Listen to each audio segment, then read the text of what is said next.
My phone buzzed in my hand just as the cashier reached for my credit card. I was buying a $400 vintage model train set for my grandson.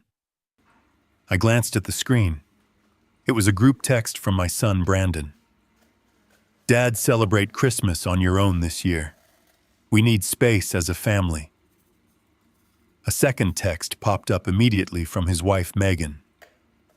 "Maybe someday you will earn the right to sit with us." I stared at the glowing screen. I am 63 years old. I spent my life as a structural engineer building bridges, and I currently pay the $4,000 monthly mortgage on the exact house they were sitting in while typing those messages. I did not reply with anger. I simply typed thanks for letting me know. I will cancel all payments today. I handed the train set back to the cashier, walked to my truck, and permanently destroyed their financial reality. Before I continue this story, let me know what city you are listening from in the comments below. Hit like and subscribe if you have ever had to cut off toxic family members to save your own sanity. The automatic sliding doors of the hobby shop closed behind me, shutting out the cheerful holiday music. The December wind in Chicago was brutal, but I did not feel the cold. I felt a profound, chilling clarity. For 3 years since my wife Diane passed away from breast cancer, I had been hemorrhaging my retirement savings to keep Brandon and Megan afloat. Diane had asked me to look after our boy. I had mistaken looking after him for funding his arrogance. I climbed into the cab of my truck and locked the doors. I did not start the engine. I pulled out my phone and opened the secure banking application. My thumb hovered over the biometric scanner. A structural engineer knows that when a load-bearing pillar is compromised by rot, you do not patch it. You sever the connection to save the rest of the building. Brandon and Megan were the rot.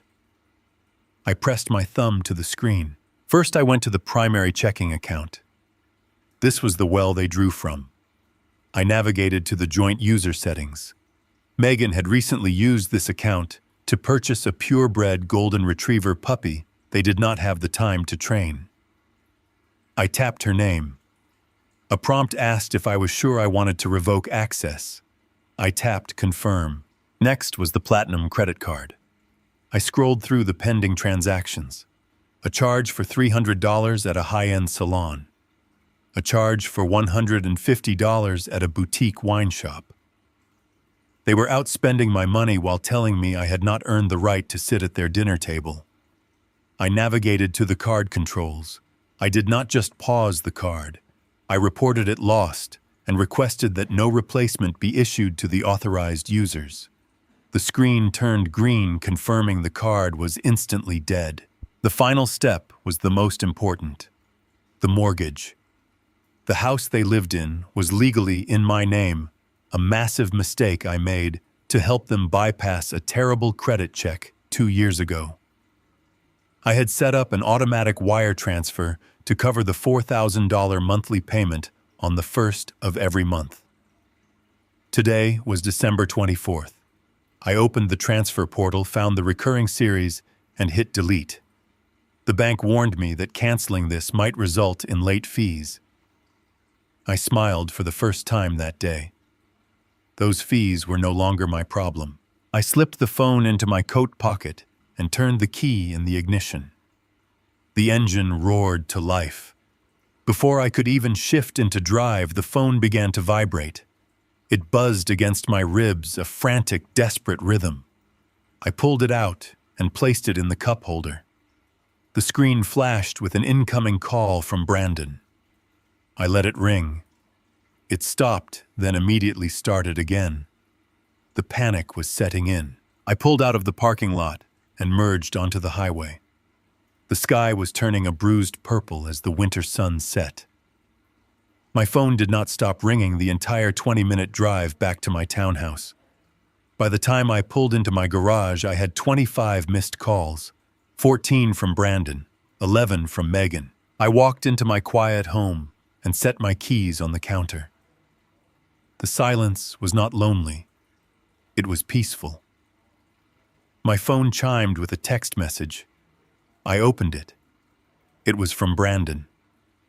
The tone had completely changed from his earlier text. He wrote, "Dad, please pick up. The card just declined at the restaurant. Megan's parents are here. The bill is $800. What is going on? Turn the card back on right now." I poured myself a glass of water and read the message again. They were sitting at Le Petit Cochon, the most expensive French restaurant in the city, trying to impress Megan's wealthy parents using my money. I thought about the $400 toy train I had left on the counter at the hobby shop. I thought about the words, "Maybe someday you will earn the right to sit with us." I typed my response slowly, ensuring there were no typos. "You said you needed space as a family. I gave you total financial space. Pay for your own dinner." I hit send. Less than a minute later, my security system chimed. I opened the camera application on my phone. The camera mounted above my front door showed a live feed of my porch. A dark, luxury sedan had just recklessly pulled into my driveway. The passenger door flew open. Brandon marched up my front steps, still wearing his expensive dinner jacket, his face twisted in a mixture of rage and absolute terror. He raised his fist and began pounding on my solid oak front door. The real conflict had just arrived on my doorstep. I did not answer the phone. I set it face down on the granite kitchen island and watched the snow begin to fall outside my window. The house was completely silent for exactly 47 minutes. Then the doorbell rang. It was not a normal ring. It was a frantic, continuous pressing of the button, accompanied by the heavy thud of a fist pounding against the solid wood. I did not rush. I walked over to the security panel mounted on the wall and tapped the screen to bring up the front porch camera. Brandon stood under the harsh yellow glow of the porch light. He was wearing a custom-tailored black tuxedo. I recognized that suit immediately. I had paid for it 3 years ago when he said he needed to dress for success, to land a promotion that never actually materialized. His face was flushed crimson, a stark contrast to the white snow accumulating on his shoulders. He looked terrified. He kept looking over his shoulder toward the street, as if expecting the police to arrive. I could see the condensation of his breath in the freezing night air. I unlocked the deadbolt and pulled the door open exactly 2 inches, leaving the heavy brass security chain engaged.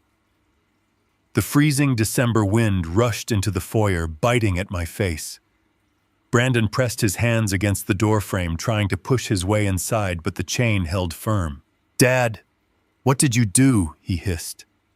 His voice was trembling, stripping away all the arrogant confidence he had displayed in his text messages just a few hours earlier. The platinum card declined at the restaurant. The waiter tried to run it 3 times. The manager actually came over to the table. "Do you have any idea how humiliating this is?"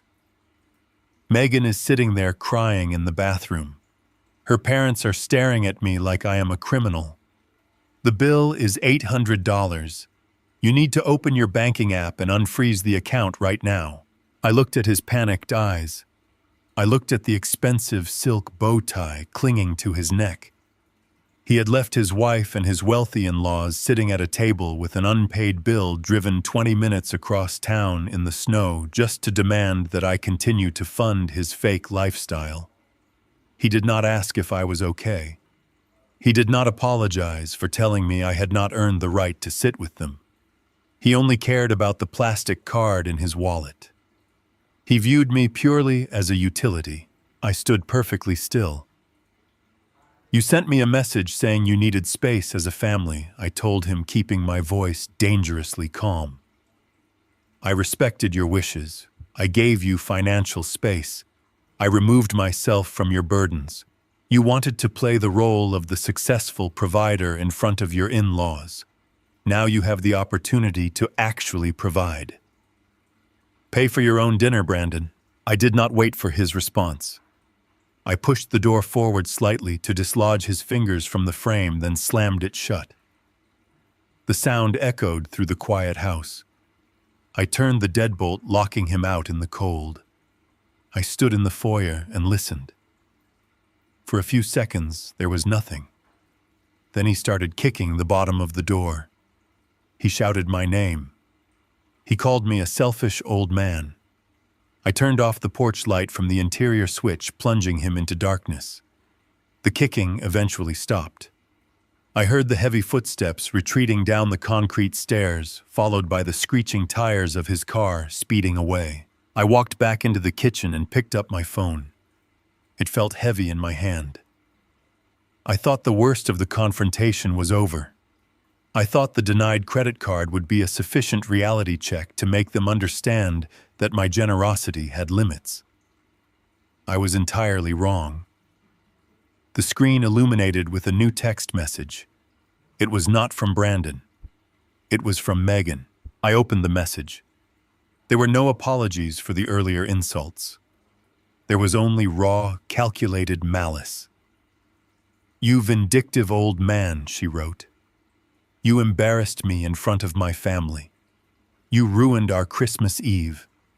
You will never see your grandchildren again unless you wire $5,000 to my personal checking account by midnight for emotional damages. If you do not, I will tell the kids you do not love them anymore, and we are moving out of state." I read the words 3 times. Emotional damages. She was holding my 7-year-old grandson and my 5-year-old granddaughter hostage for a $5,000 ransom. She was weaponizing the only innocent people left in this family. A weaker man might have panicked. A weaker man might have given in to the fear of losing his family, logged into the bank, and transferred the money just to keep the peace. For years, I had been that weaker man. I had swallowed their disrespect to maintain access to the grandchildren I adored. But I did not feel fear anymore. I did not feel sadness. The threat did not break my heart.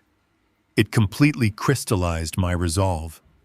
My background as a structural engineer trained me to look for stress fractures in a foundation. Megan had just revealed the biggest fracture of all. They were entirely desperate. If they needed $5,000 this badly, the $800 dinner bill was not their only problem.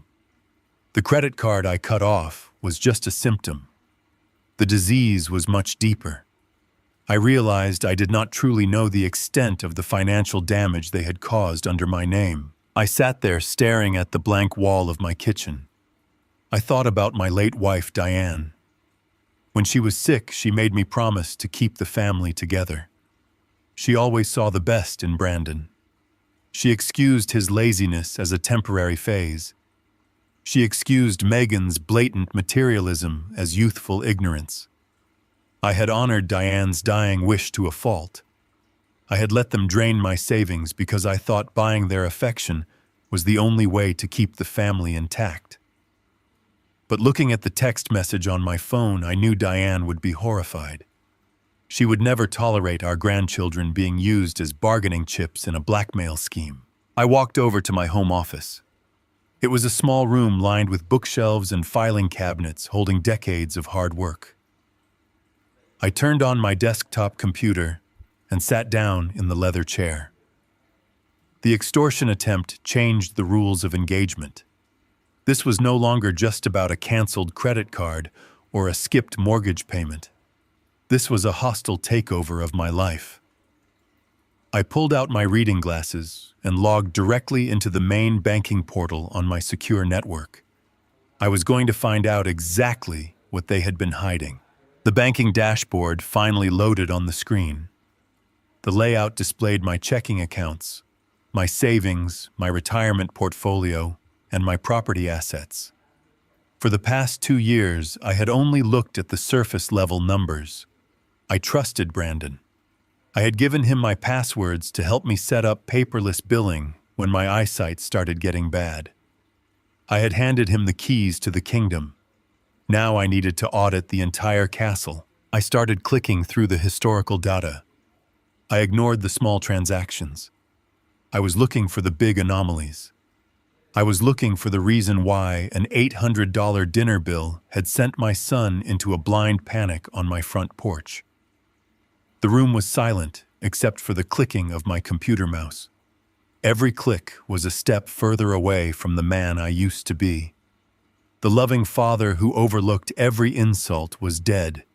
The engineer was in charge now, and I was going to dismantle their entire operation piece by piece.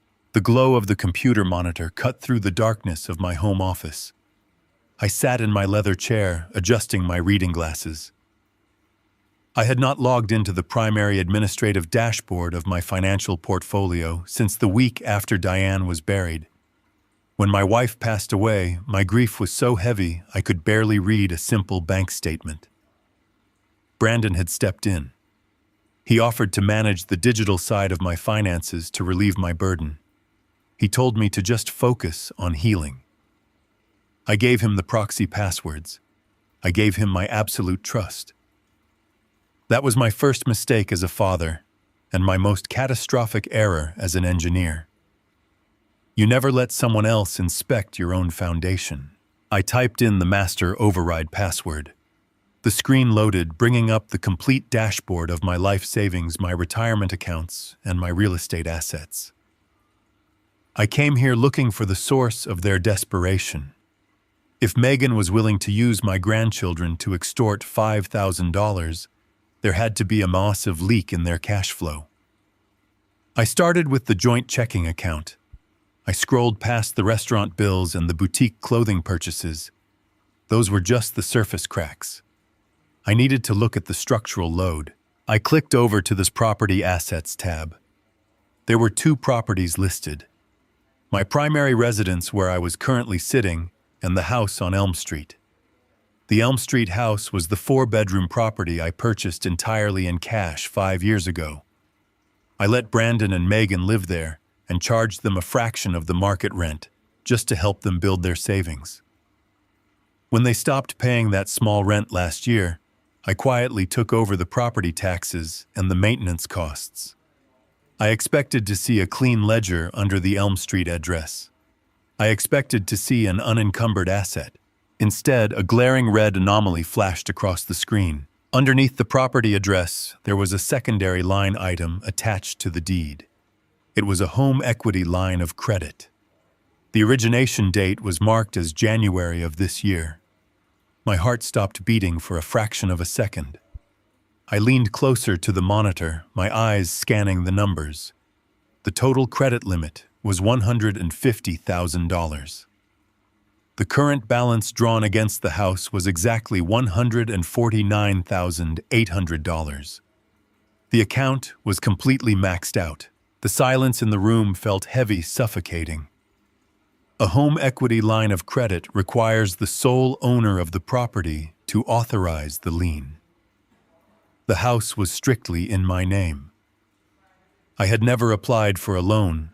I had never spoken to a loan officer. I navigated to the digital document vault connected to the account. My hands remained steady, but my breathing became shallow. I found the master folder labeled Loan Origination Documents. I clicked on the file. A 70-page PDF document opened on my screen. It was the complete legal contract for the equity line. I scrolled through the pages of banking jargon and interest rate disclosures. I was looking for one specific page, the signature page. I reached the end of the document. There at the bottom of the form next to the date was my name, Douglas Carter. It was written in blue ink, but it was not my handwriting. The loop of the letter D was too wide. The slant of the last name was too sharp. It was Brandon's handwriting trying to mimic mine. He had not just insulted me at Christmas. He had not just drained my checking account to buy expensive dinners. My son had committed felony bank fraud. He had stolen my identity, forged my signature, and leveraged my property to secure $150,000 of stolen money. I opened the transaction history for the equity account to see exactly where the stolen funds had gone. The ledger told a story of absolute sickening greed. In February, there was a wire transfer for $65,000 to a luxury residential contractor. That was the exact month Megan had bragged on social media about her brand new custom kitchen with imported Italian marble countertops. In March, there were 2 separate cashier checks issued for $20,000 each to a high-end auto dealership. Those were the down payments for the dual luxury sport utility vehicles they drove to my house every Sunday. They had literally stolen the equity of the house I bought to fund the very lifestyle they used to mock me for not having. Every time Megan looked down her nose at my modest clothes, every time Brandon told me I did not understand modern success, they were doing it while standing on a mountain of my stolen money. The entitlement was so deep it bordered on sociopathy. I sat back in my chair. The anger I felt earlier in the evening was gone. It was replaced by a cold, clinical detachment. If you find a bomb in your basement, you do not start screaming and hitting it with a hammer. You study the wiring. You plan the diffusing process carefully. I looked at the phone sitting on my desk. My first instinct was to dial the police. I wanted to send a squad car to their house right now and let Megan watch her husband get dragged out in handcuffs on Christmas Eve, but I stopped myself. I took a deep breath and pulled my hand away from the phone. Calling the police right now was reckless. If Brandon was arrested tonight, it would create total chaos. Megan would immediately drain whatever liquid cash they had left. She would hire a defense attorney to tie up my property in a lengthy legal battle. She would take my grandchildren and flee to her parents' house, playing the victim of a tyrannical father-in-law. I would spend years in court trying to untangle the mess while they dragged my name through the mud. I could not afford to be emotional. I needed to be precise. I needed to control the blast radius of this explosion. I needed a strategy that would completely paralyze them before they even realized they were under attack. I turned on the laser printer sitting in the corner of my office. I selected print on the forged loan agreement, the transaction ledgers, the wire transfer receipts, and the contractor invoices. The printer hummed to life, spitting out page after page of undeniable legal evidence. I watched the stack of papers grow. Each page was a nail in the coffin of Brandon's fake empire. While the documents printed, I opened a new browser window. I searched for the contact information of Thomas Carlson. Carlson was a ruthless corporate litigator I had worked with 10 years ago on a massive commercial construction dispute. He was not a family lawyer. He was a legal predator who specialized in total asset liquidation and fraud recovery. He did not care about feelings. He only cared about paper trails and destroying the opposition. He was exactly the kind of monster I needed on my side. I gathered the warm printed pages and placed them into a thick manila folder. I wrote the words Elm Street Fraud on the cover in bold black marker. I looked at the clock on the wall. It was nearly midnight. Christmas Day was just minutes away. Brandon and Megan were likely sitting in their stolen kitchen, stressing about an $800 restaurant bill, unaware that the ground beneath their feet had just completely vanished. I turned off the computer monitor and left the office. I was going to get a few hours of sleep, because tomorrow morning I was going to war. I did not sleep that night. I sat in my living room watching the sky slowly turn from pitch black to a pale, freezing gray. It was Christmas morning. For the past 3 decades, this day was always filled with the smell of roasted coffee, the sound of wrapping paper tearing, and the warmth of family gathering around the fireplace. Today, the fireplace was cold. The only thing warming my hands was a ceramic mug of black coffee I had brewed at 4 a.m. I stared at the thick manila folder sitting on my coffee table. It contained the printed evidence of my son's betrayal, the forged loan agreement, the transaction ledgers, the contractor invoices. It was the blueprint of their financial crimes. At exactly 7 o'clock in the morning, I picked up my phone and dialed the personal cell phone number of Thomas Carlson. Thomas was a ruthless corporate litigator I knew from my days managing large-scale structural engineering projects. He was the man you called when a subcontractor tried to cut corners and steal millions. He was a legal predator who thrived on dismantling arrogant people. I did not apologize for calling him so early on a major holiday. Men like Thomas do not care about holidays. They care about leverage and they care about winning. He answered on the second ring. His voice was sharp and entirely awake. I did not waste time with pleasantries. I told him I needed his services immediately. I explained that my own son had committed identity theft to leverage my primary real estate asset. I told him about the forged signature on the $150,000 home equity line of credit. I heard the rapid, aggressive clicking of his mechanical keyboard through the phone speaker. Thomas did not express sympathy. He did not ask how I was feeling. He asked for the evidence. I had already scanned the documents into a single encrypted file. I hit send on my email application and waited. The line was quiet for 3 solid minutes while Thomas reviewed the digital paperwork. When he finally spoke, his tone was chillingly calm. He told me that Brandon had made a fatal error. By forging my signature on a bank document, he had crossed the line from a civil family dispute into federal bank fraud. Thomas began laying out the legal blueprint for our counterattack. He explained the mechanics of the trap with the precision of a surgeon. Step 1 was the fraud affidavit. Thomas said he would electronically file the sworn affidavit with the bank's fraud department the second their offices opened. He explained that banks do not take risks with forged equity lines. The moment they receive the affidavit, they will instantly freeze the entire account. The remaining balance will be locked. Any checks Brandon and Megan had recently written to their contractors or suppliers would immediately bounce. Their entire stolen cash flow would evaporate overnight. But Thomas told me freezing the account was just defense. We needed to go on the offense. Step 2 involved the property itself. Thomas asked me to clarify the living situations at the Elm Street house. He asked if Brandon and Megan had ever signed a formal lease agreement when they moved in. I confirmed that they had not. I had allowed them to live there on a verbal agreement because I wanted to help them save money for their own future. Thomas let out a low, sharp laugh.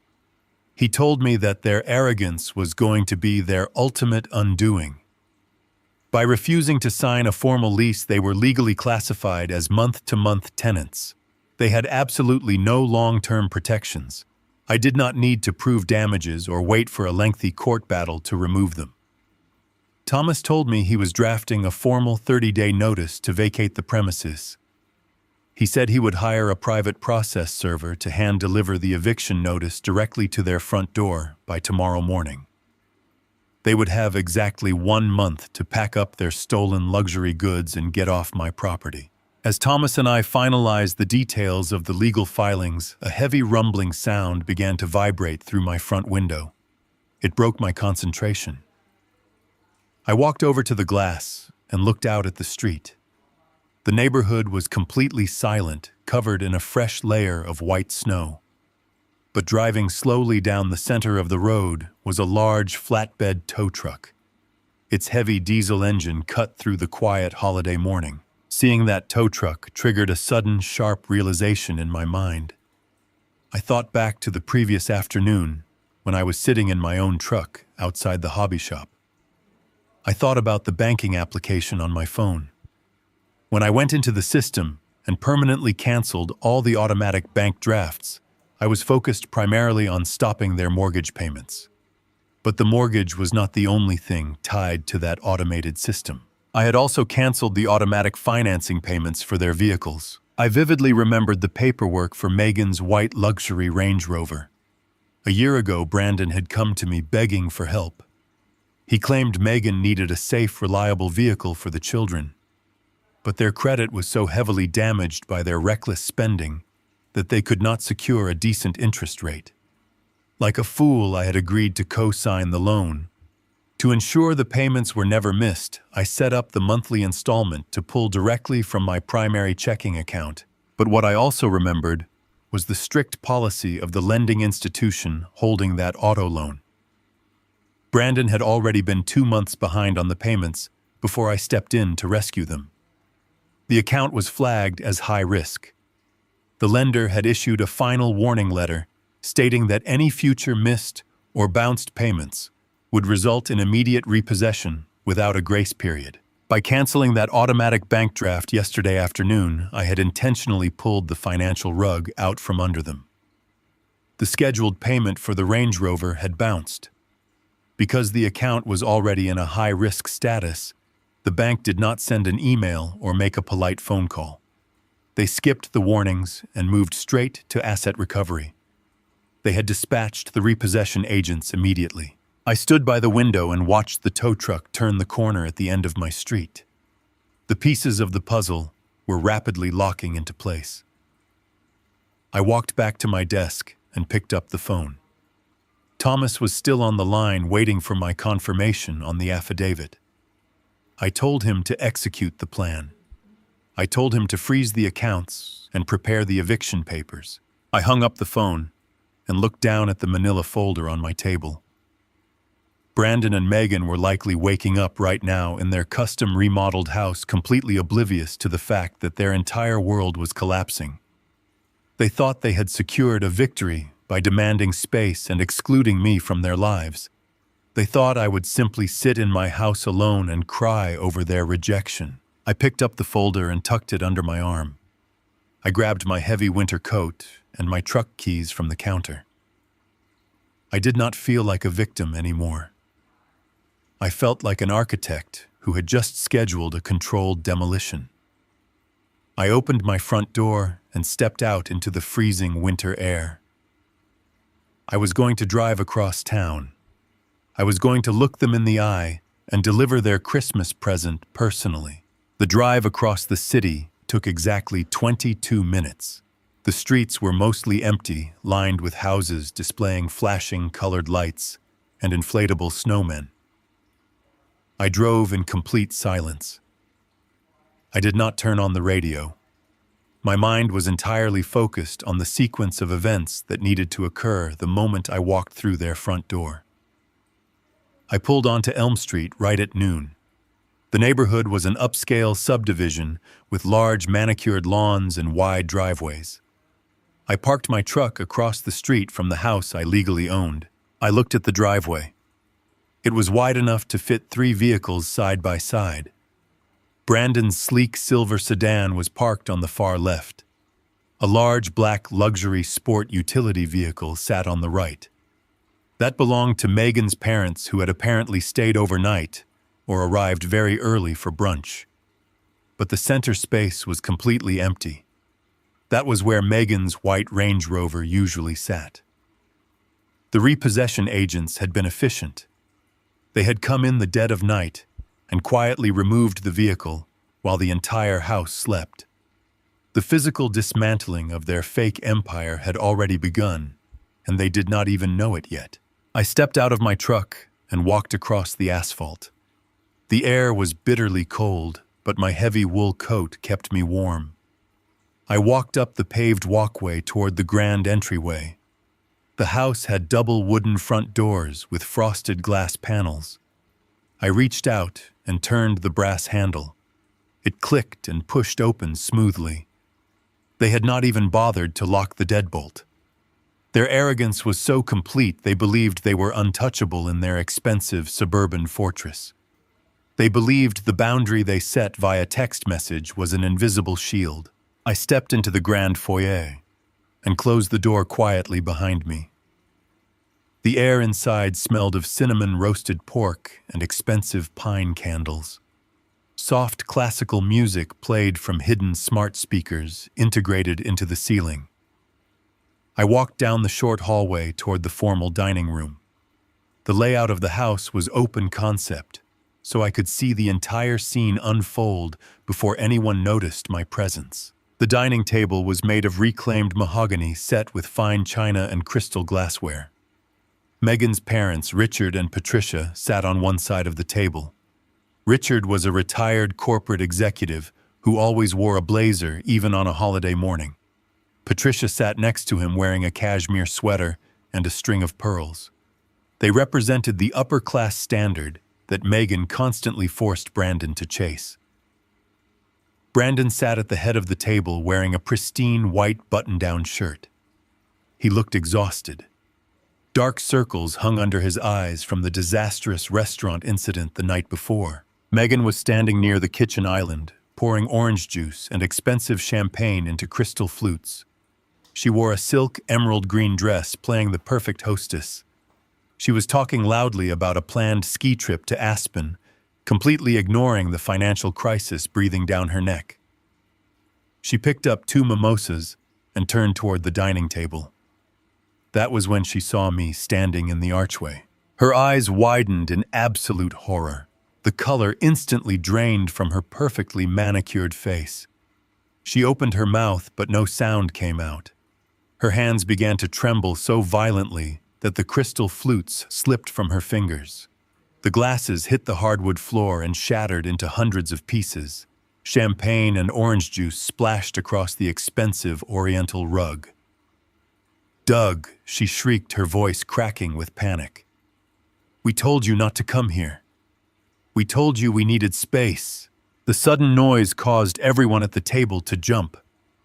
Richard stood up immediately, his chair scraping loudly against the floor. He looked at me with a mixture of confusion and annoyance. Patricia clutched her cloth napkin, staring at the broken glass on the rug. Brandon turned his head slowly. When he saw me holding the thick manila folder, his face went entirely pale. The remaining arrogance from the night before vanished completely.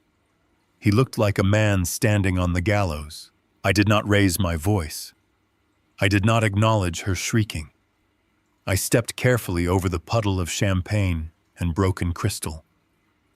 I walked directly to the center of the dining room table.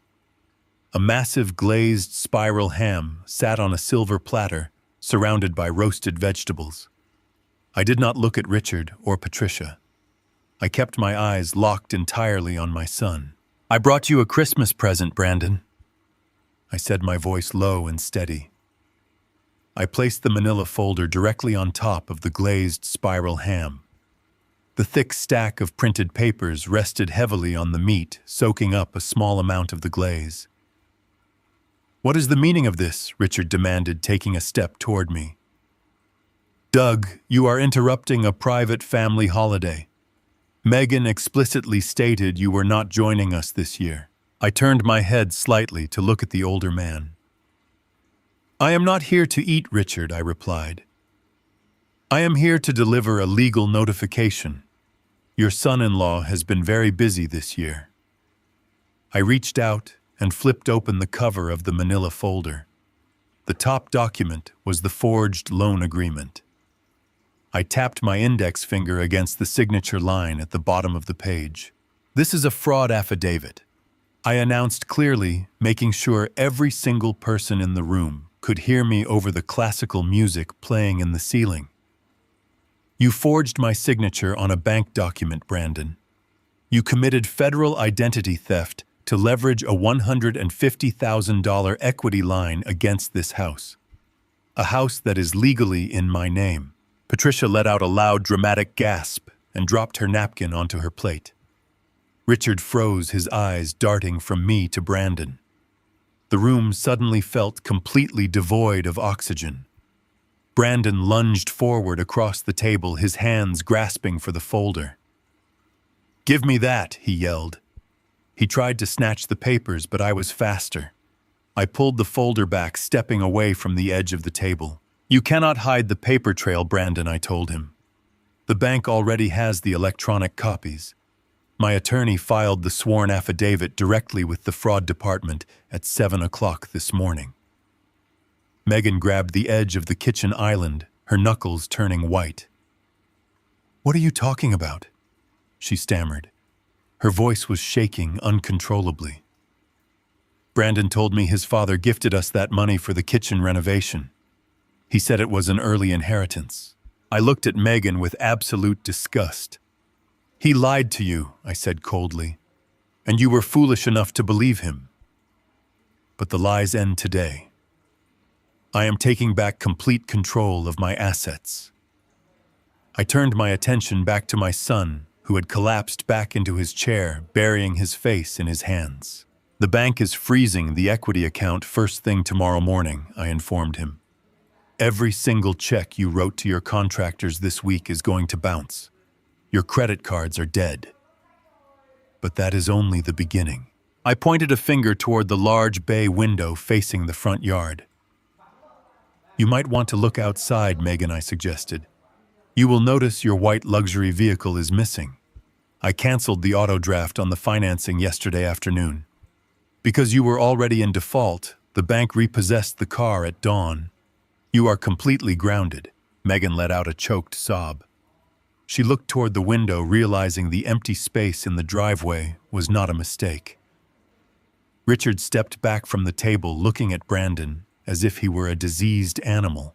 And finally I said, closing the manila folder and tucking it securely under my arm, "You have lived in my property for 2 years, treating me like a disposable income source. You refused to sign a lease, making you month-to-month tenants. A private courier is scheduled to arrive here tomorrow morning with a formal 30-day eviction notice. You have 1 month to pack up your stolen kitchen appliances and vacate my property." The classical music continued to play softly in the background, completely at odds with the absolute destruction I had just unleashed in their dining room. I had systematically dismantled their finances, their transportation, their housing, and their social standing in front of the very people they were trying to impress. I did not wait for an apology or a defense.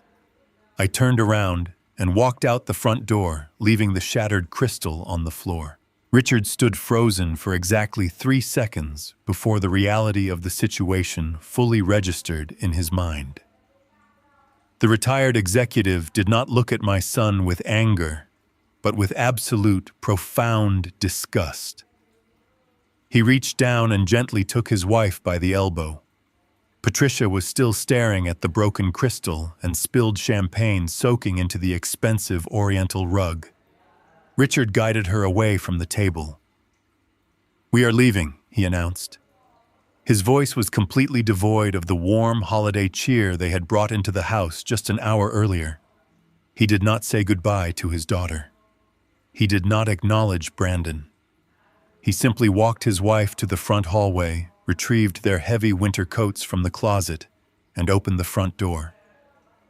The sound of their luxury vehicle starting in the driveway and quickly backing out onto the street echoed through the silent house. They had fled the scene of the crime as fast as they physically could, leaving their daughter behind to face the wreckage.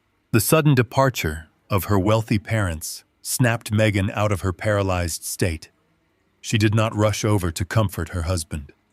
She did not ask him how they were going to fix this terrible situation. Megan spun around and faced Brandon with a level of pure venom I had never seen before. Her emerald green silk dress suddenly looked entirely out of place in a room that was rapidly becoming a crime scene. "You told me your father gifted us that money," she screamed. Her voice was shrill, echoing off the high ceilings of the custom kitchen my stolen money had paid for. "You sat right there at that island and told me he transferred the funds as an early inheritance because he felt bad about being so distant. You lied to me, Brandon. You lied to my face." Brandon remained slumped in his dining chair. His pristine white button-down shirt was clinging to his back with cold sweat. He raised his hands, trying to placate her, but his hands were shaking too violently to be effective. "Megan, please," he begged, his voice cracking. "I just wanted to give you the life you deserved. I was going to pay it back. I had a plan to cover the monthly interest. I just needed a little more time." "Time," Megan repeated, letting out a harsh, bitter laugh. "You do not have time. Your father just filed a federal fraud affidavit. Do you understand what that means? It means the federal government is going to look at every single bank account associated with this house." She began pacing back and forth across the hardwood floor, her high heels clicking aggressively. She was no longer a wife concerned about her husband's well-being. She was a cornered animal looking for a way out of a trap. She looked at the expensive imported marble countertops she had demanded. She looked at the large bay window framing the empty space in the driveway where her car used to be. The illusion of her perfect suburban life was entirely destroyed, and she needed someone to blame to save herself. "I will not let you drag me down with you," she declared, stopping in front of him. I did not forge that signature. I did not steal his identity. This is your crime, Brandon, not mine.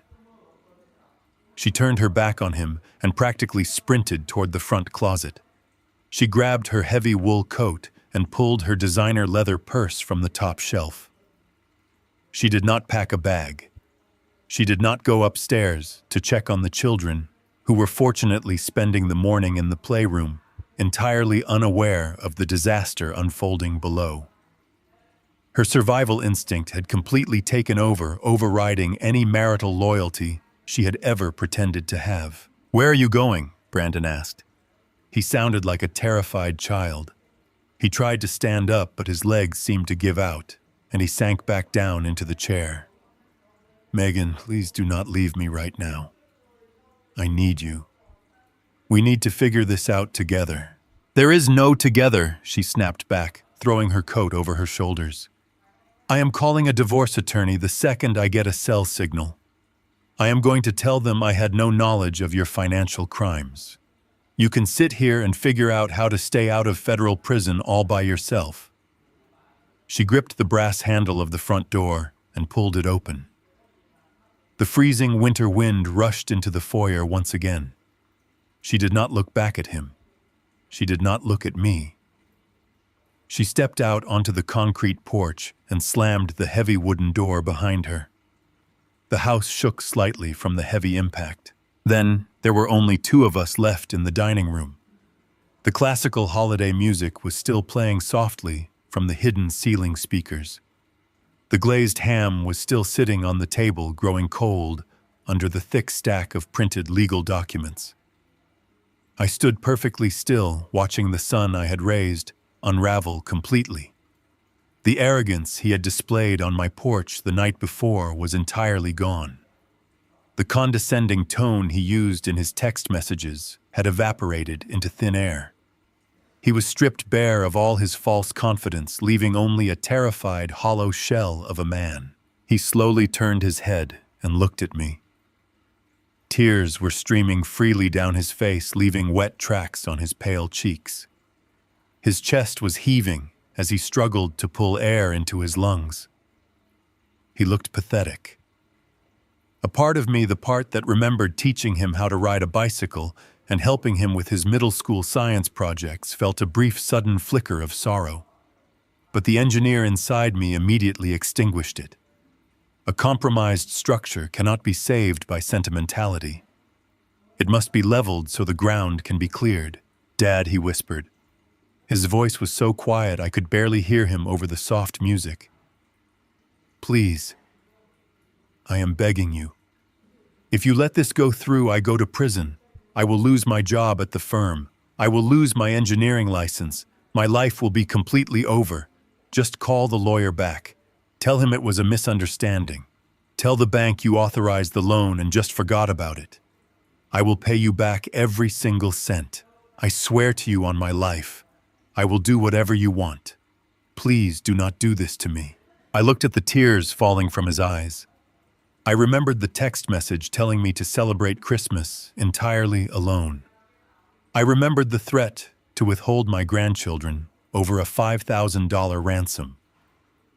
"You made your choices, Brandon," I said, keeping my voice entirely flat and devoid of emotion. I reached down and grabbed the zipper of my heavy winter jacket, pulling it up to my chin to block out the cold. "I did not do this to you. You did this to yourself the moment you decided my signature was yours to forge. You thought my generosity was weakness. You thought my patience was stupidity. You engineered this entire collapse all on your own. He buried his face in his hands and began to sob loudly. The sound was wretched, echoing off the bare walls of the large, empty dining room. He was waiting for a bailout. He was waiting for the unconditional safety net he had relied on his entire life to miraculously catch him one last time. He did not understand that the net had been completely severed. "The bank is going to call you very soon," I told him, stepping away from the ruined dining table. "The authorities will likely be involved shortly after that. I highly recommend you spend the rest of your holiday looking for a very good criminal defense attorney. And remember what I said about the property. You have 30 days to pack up whatever is legally yours and vacate my house." I did not wait for him to reply. There was absolutely nothing left to say. I turned my back on his weeping form and walked down the hallway toward the front door. I stepped outside into the biting cold and closed the door, firmly shutting him inside the tomb of his own making. I walked down the paved driveway toward my truck. The freezing air felt incredibly clean in my lungs. The heavy burden I had carried for years was finally gone. I got into my truck, started the engine, and drove away, leaving him sitting completely alone in the ruins of his stolen life. The house was quiet. 2 days had passed since the incident at the dining room table. It was the morning of December 27th. I was sitting at my kitchen island, drinking black coffee and reviewing a digital receipt on my tablet. The private courier had just confirmed delivery. The 30-day eviction notice had been successfully handed to a very pale, very silent Brandon. The legal clock was officially ticking. I set the tablet down, feeling a sense of orderly progression. Then my cell phone vibrated violently against the granite countertop. It was a high-priority automated security alert. The sender was Vanguard. I picked up the phone. The message was a fraud warning, indicating multiple failed login attempts on my primary retirement portfolio. This was not the joint checking account they used to buy dog food and expensive wine. This account held the sum total of 40 years of structural engineering. It held the money I earned standing in the freezing mud inspecting concrete foundations. It held the bonuses I saved by driving a 10-year-old truck instead of leasing luxury vehicles. It was the safety net Diane and I had painstakingly woven for our golden years. And someone was actively trying to cut the ropes. The alert specified that the intruder was using an old password from 2 years ago. I knew instantly who it was. When Diane was in the hospice ward, my mind was entirely consumed by grief. I could barely remember my own name, let alone my financial passwords. Brandon had sat beside me in the hospital cafeteria and offered to consolidate my digital life. He helped me set up those passwords. He had kept them stored in his own devices, waiting for a moment like this. I understood his motive perfectly. Brandon was backed into a corner, and the walls were closing in fast. The home equity line was completely frozen by the fraud affidavit, so he had no access to the $150,000 he had forged my name to get. Megan's Range Rover was gone. Megan herself had walked out and was undoubtedly consulting with a ruthless divorce attorney who would demand half of whatever assets he had left. Furthermore, a federal bank fraud charge requires a serious criminal defense attorney to avoid prison time. Elite attorneys do not take payment plans. They require massive cash retainers paid up front. Brandon was desperate for liquid cash, and he was coming after my life savings to buy his freedom. I opened my laptop to reset the Vanguard password and lock the account. But when I clicked my browser to open my primary email inbox, the page refused to load. A stark red banner appeared across the screen stating that the account password had been changed exactly 5 minutes ago. The recovery phone number had also been altered. Brandon had escalated his attack. He knew that Vanguard would automatically send a two-factor authentication code to my email address to verify any password changes or wire transfers. So he used his knowledge of my security questions, the name of my first pet, the street I grew up on, to hijack my email account, locking me out completely. His plan was brutally simple. He intended to intercept the security code, authorize a massive wire transfer, and drain my retirement funds into an offshore or untraceable account before I even finished my morning coffee. My son had made a critical, fatal miscalculation. He viewed me entirely through the lens of my age. He thought because I was 63 years old and occasionally asked him which streaming service had a specific movie that I was technologically inept. He thought I was just a helpless old man who would panic, stare at the screen, and spend hours waiting on hold with customer service while he stole my future. He forgot who raised him. He forgot that I spent the last 10 years of my engineering career designing secure communication infrastructures for commercial high-rises and government contractors. He forgot that an engineer never builds a critical system without installing a hidden manual override. I did not panic. I reached into the bottom drawer of my heavy wooden desk and pulled out a physical encrypted hard drive. I plugged it into a secondary secure laptop I kept offline specifically for emergencies.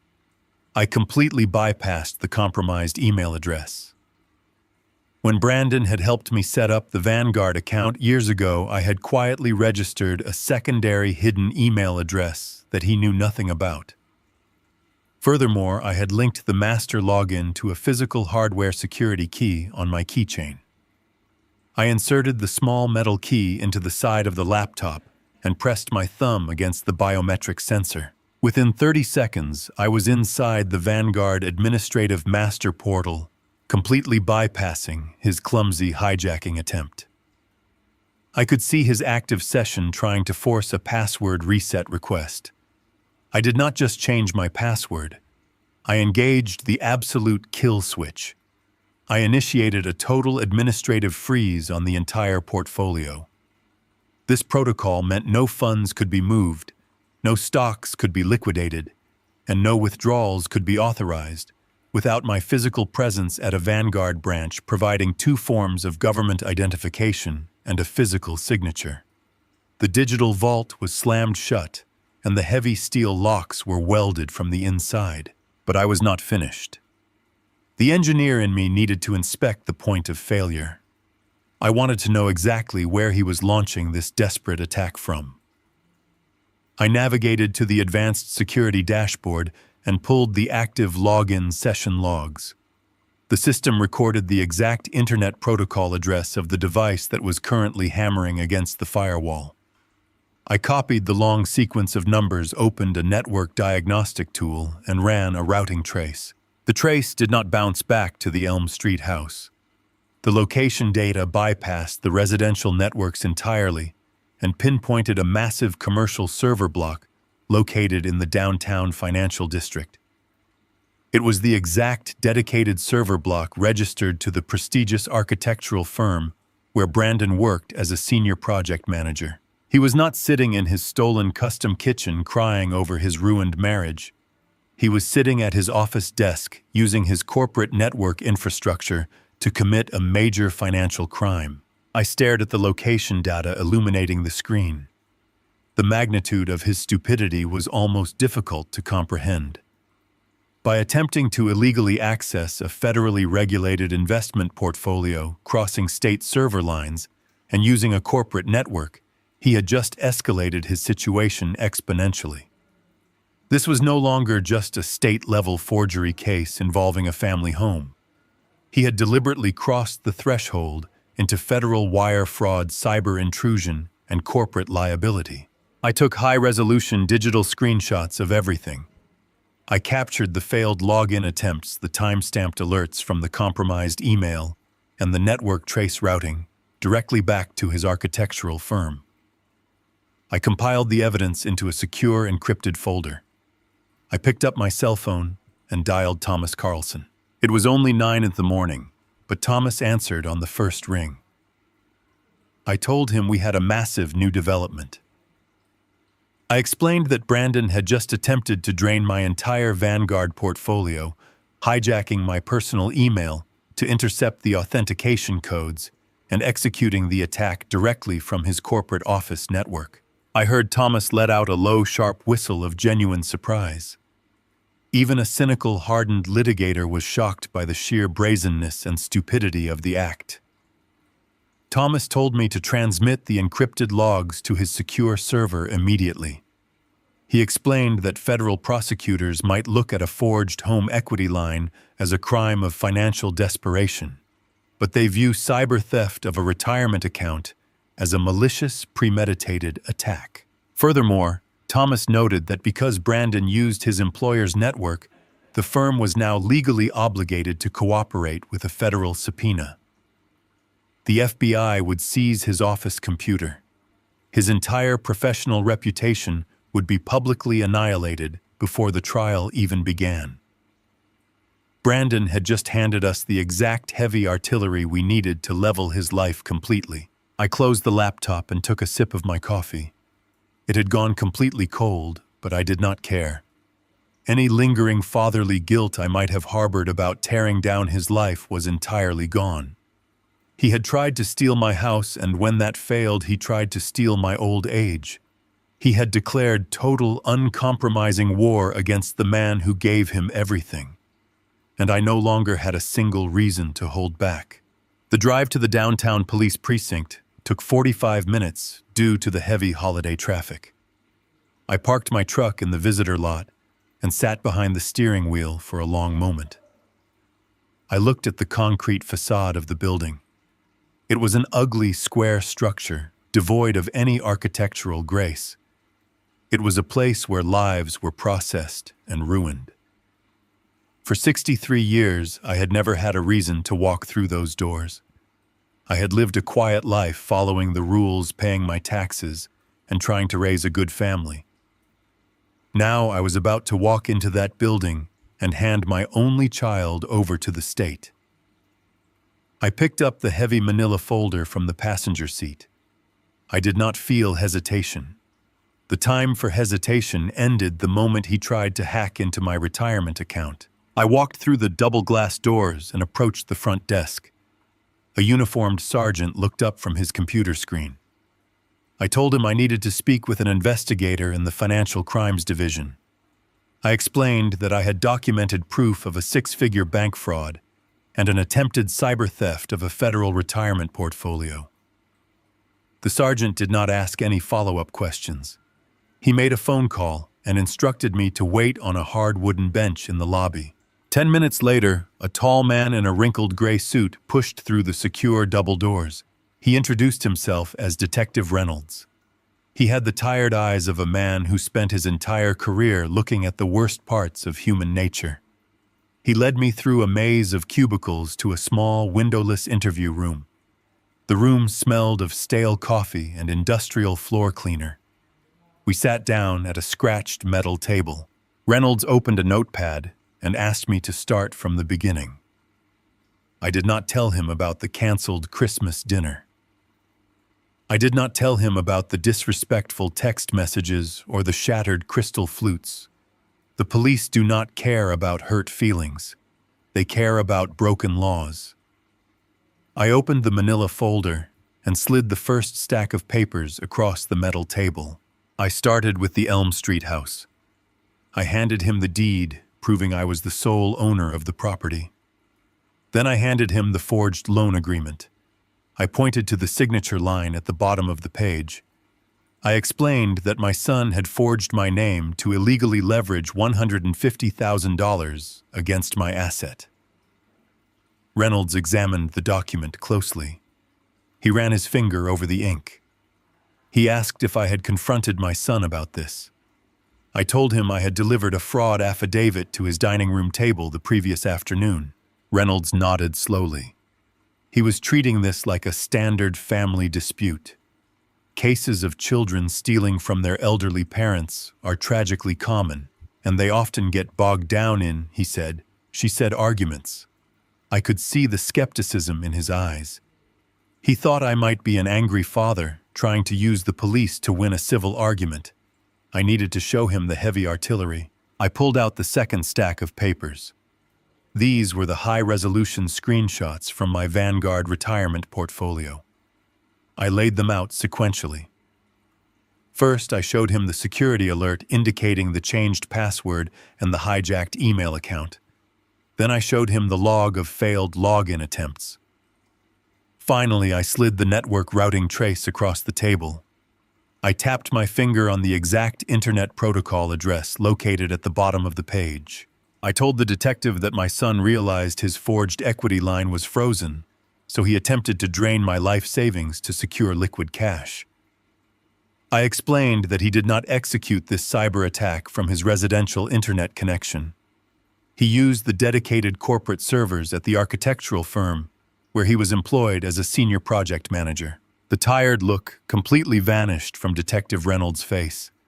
He sat up straight and pulled the Vanguard documents closer. He stared at the network trace data. The dynamic of the room shifted instantly. A forged signature on a real estate document was a state-level crime that could take months to investigate. But an attempted cyber intrusion into a federally regulated financial institution, crossing state server lines and utilizing corporate infrastructure, was a massive federal offense. Brandon had handed the police a perfectly wrapped package of high-level wire fraud. Reynolds looked at me with a new level of respect. He asked if I had anything else. I reached into the folder one last time. I pulled out the printed transcript of the text message I had received from Megan on Christmas Eve. I placed it perfectly in the center of the table. I told him my daughter-in-law had demanded I wire $5,000 to her personal checking account. If I refused, she threatened to permanently withhold my grandchildren and move them out of state. The detective read the extortion demand. He let out a low whistle and shook his head. He closed his notepad and leaned back in his chair. He told me that people usually try to hide their crimes, but my family had documented every single felony they committed. He called it a slam dunk. He stated that the Financial Crimes Unit would immediately begin drafting search warrants. They were going to secure a warrant for the Elm Street house to seize any physical documents. More importantly, they were going to serve a warrant directly to the architectural firm. They would walk into his office during business hours and confiscate his corporate computer, his hard drives, and his cell phone. I thanked the detective, stood up, and walked out of the interview room. I navigated the maze of cubicles and pushed through the glass doors of the precinct, stepping back out into the freezing winter air. I got into my truck and started the engine, but I did not put it in drive. I sat in the parking lot, listening to the heater blow warm air against the windshield. A sudden cold, hollow silence settled deep in my chest. It was a physical sensation, like a massive structural support column had just been completely removed from my body. I rested my forehead against the steering wheel. I thought about the little boy who used to sit in my lap and help me draw blueprints on graph paper. I thought about the teenager I had proudly watched graduate high school. I realized with absolute terrifying clarity that the boy was completely gone. He had died somewhere along the way. The man sitting in that custom kitchen on Elm Street was a stranger. He was a parasite. He was a creature willing to destroy the father who housed him, willing to steal the retirement that fed him, and willing to risk his own freedom just to maintain the illusion of a wealthy lifestyle. He had engineered his own destruction, and I had just handed the detonator to the authorities. Diane would have wept. But Diane was not here to protect him anymore. I wiped my eyes, shifted the truck into gear, and drove away from the precinct. The drive home was a blur of gray skies and gray asphalt. The hollow feeling in my chest slowly hardened, turning into a cold, impenetrable armor. I pulled into my driveway and walked into my silent townhouse. The silence was absolute. The battle lines were drawn. The legal machinery was moving. There was nothing left to do but wait for the impact.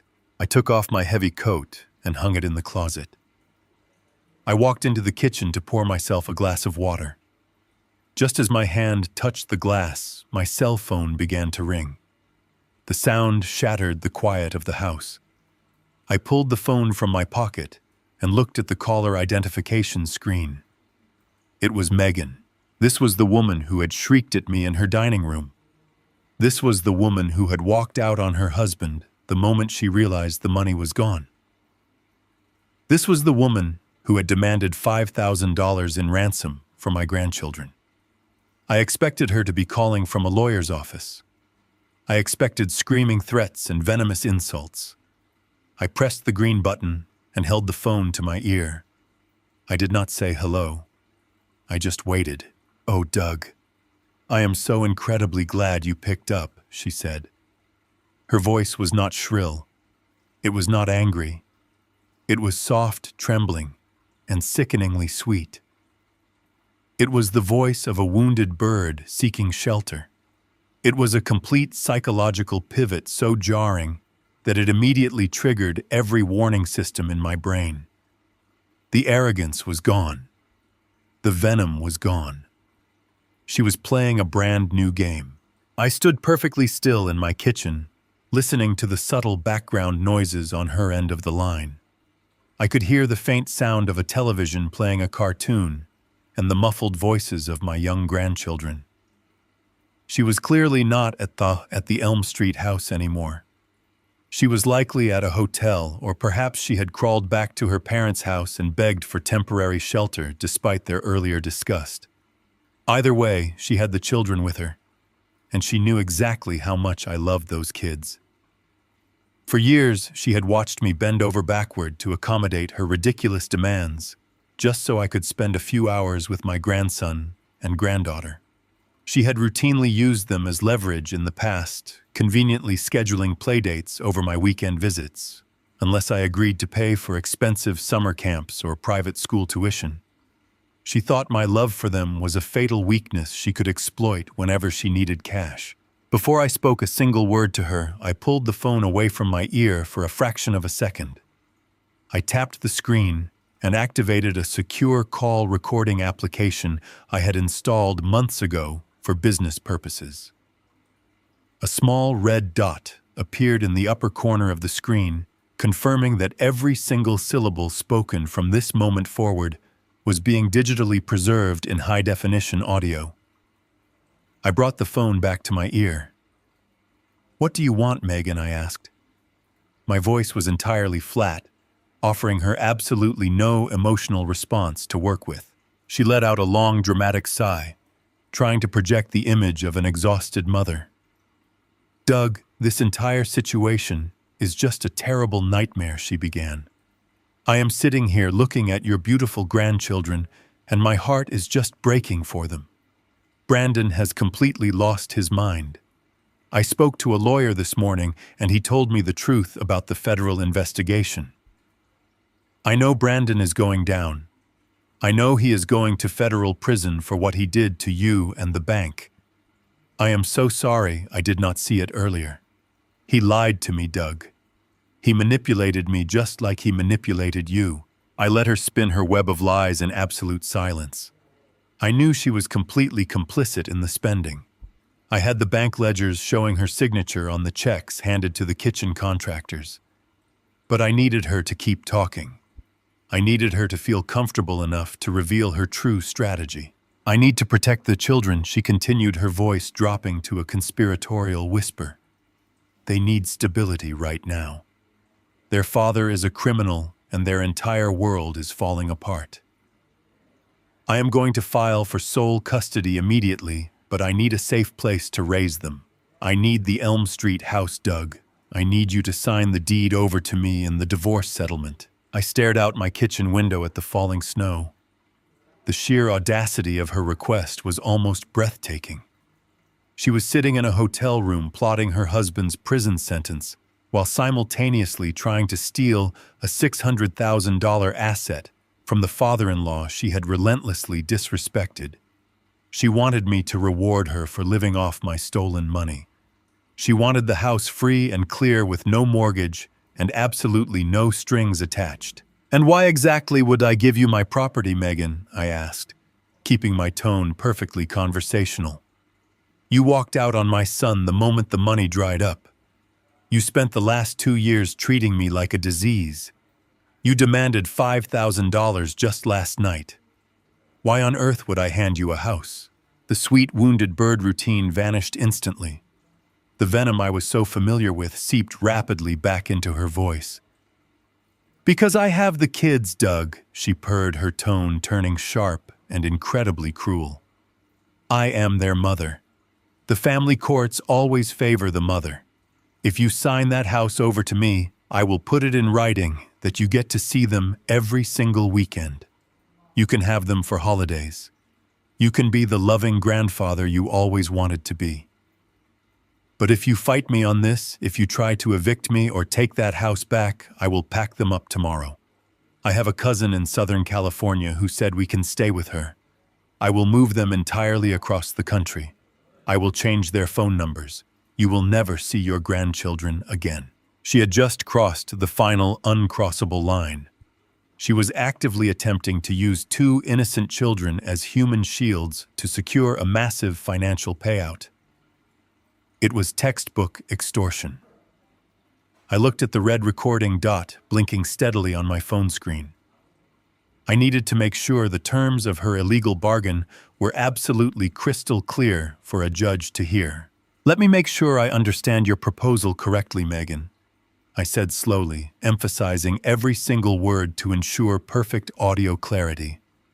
"You want me to reward you for living off the funds Brandon stole from me. You want a $600,000 house, and in exchange you will grant me access to my own grandchildren. But if I refuse to pay your real estate ransom, you will kidnap them and take them to California." I did not forge the bank signature she snapped defensively, realizing I was framing the situation in harsh legal terms. "Brandon committed the fraud, not me. The police have absolutely nothing on me. I am a victim in this situation too.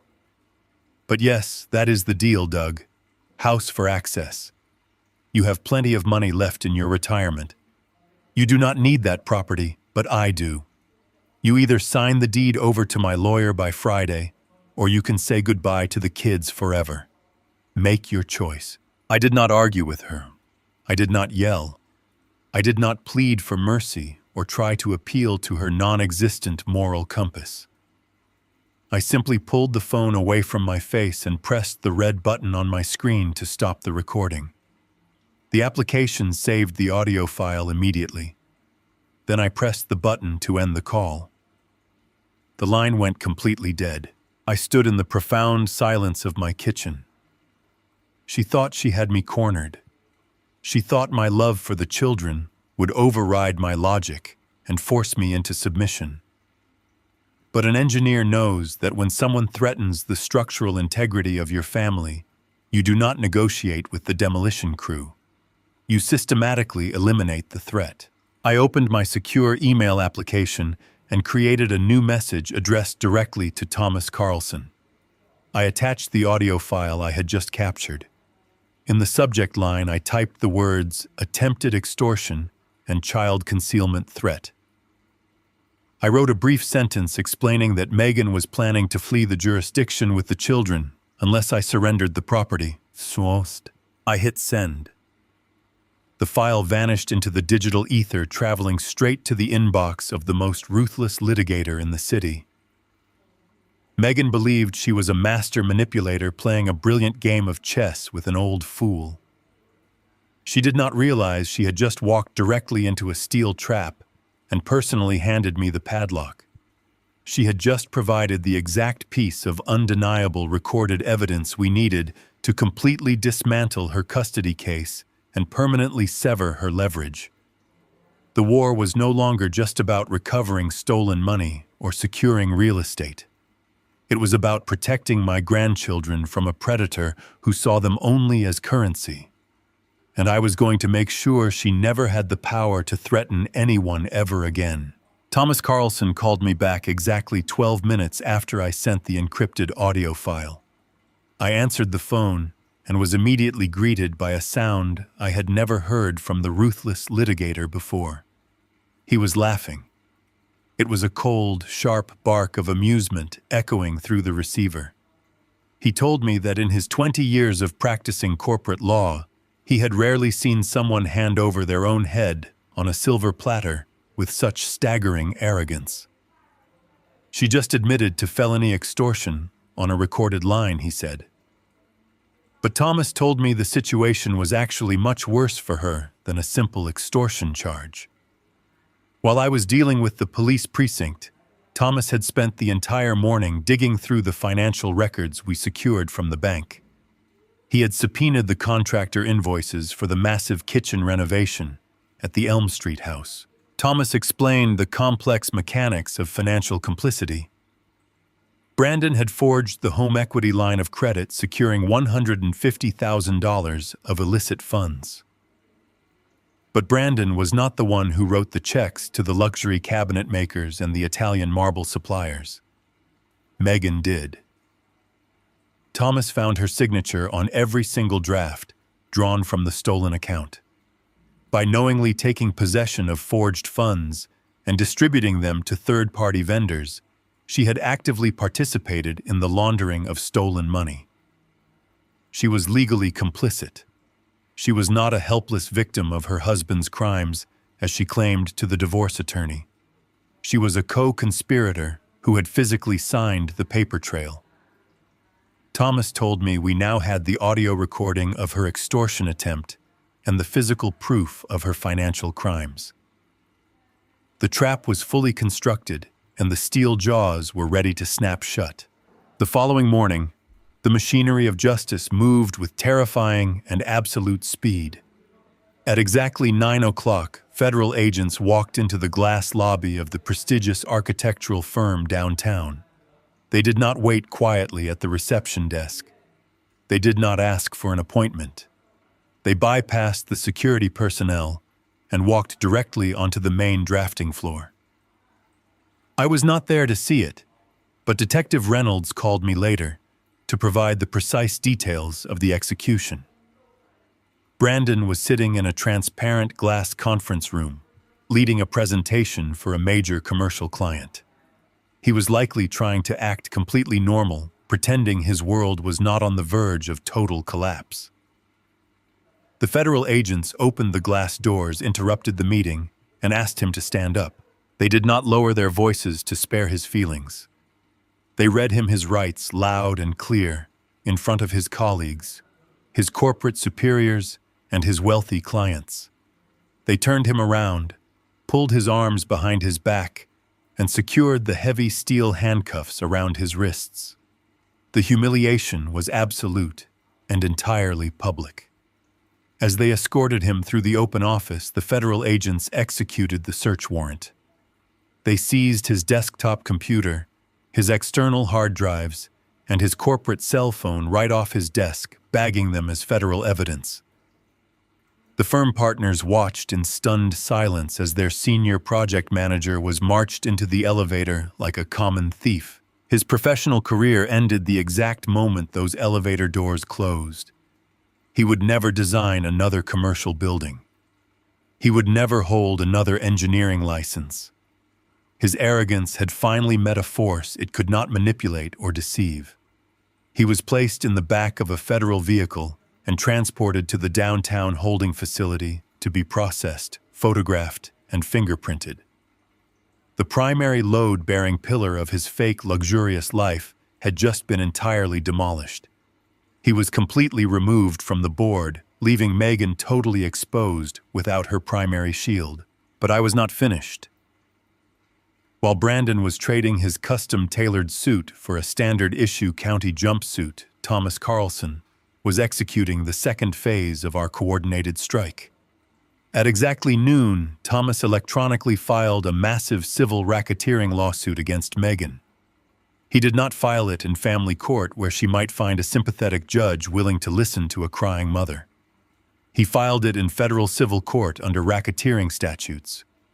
The lawsuit formally named her as an active participant in a coordinated criminal enterprise to defraud my estate and launder stolen funds. Thomas attached the copies of the forged bank documents, the contractor checks bearing her precise signature, and the audio file of her threatening to kidnap my grandchildren if I did not surrender a $600,000 real estate asset. The legal maneuver was a masterclass in strategic destruction. By filing the civil racketeering charges before she could even finalize her preliminary divorce petition, Thomas completely paralyzed her legal standing. Her leverage evaporated instantly into thin air.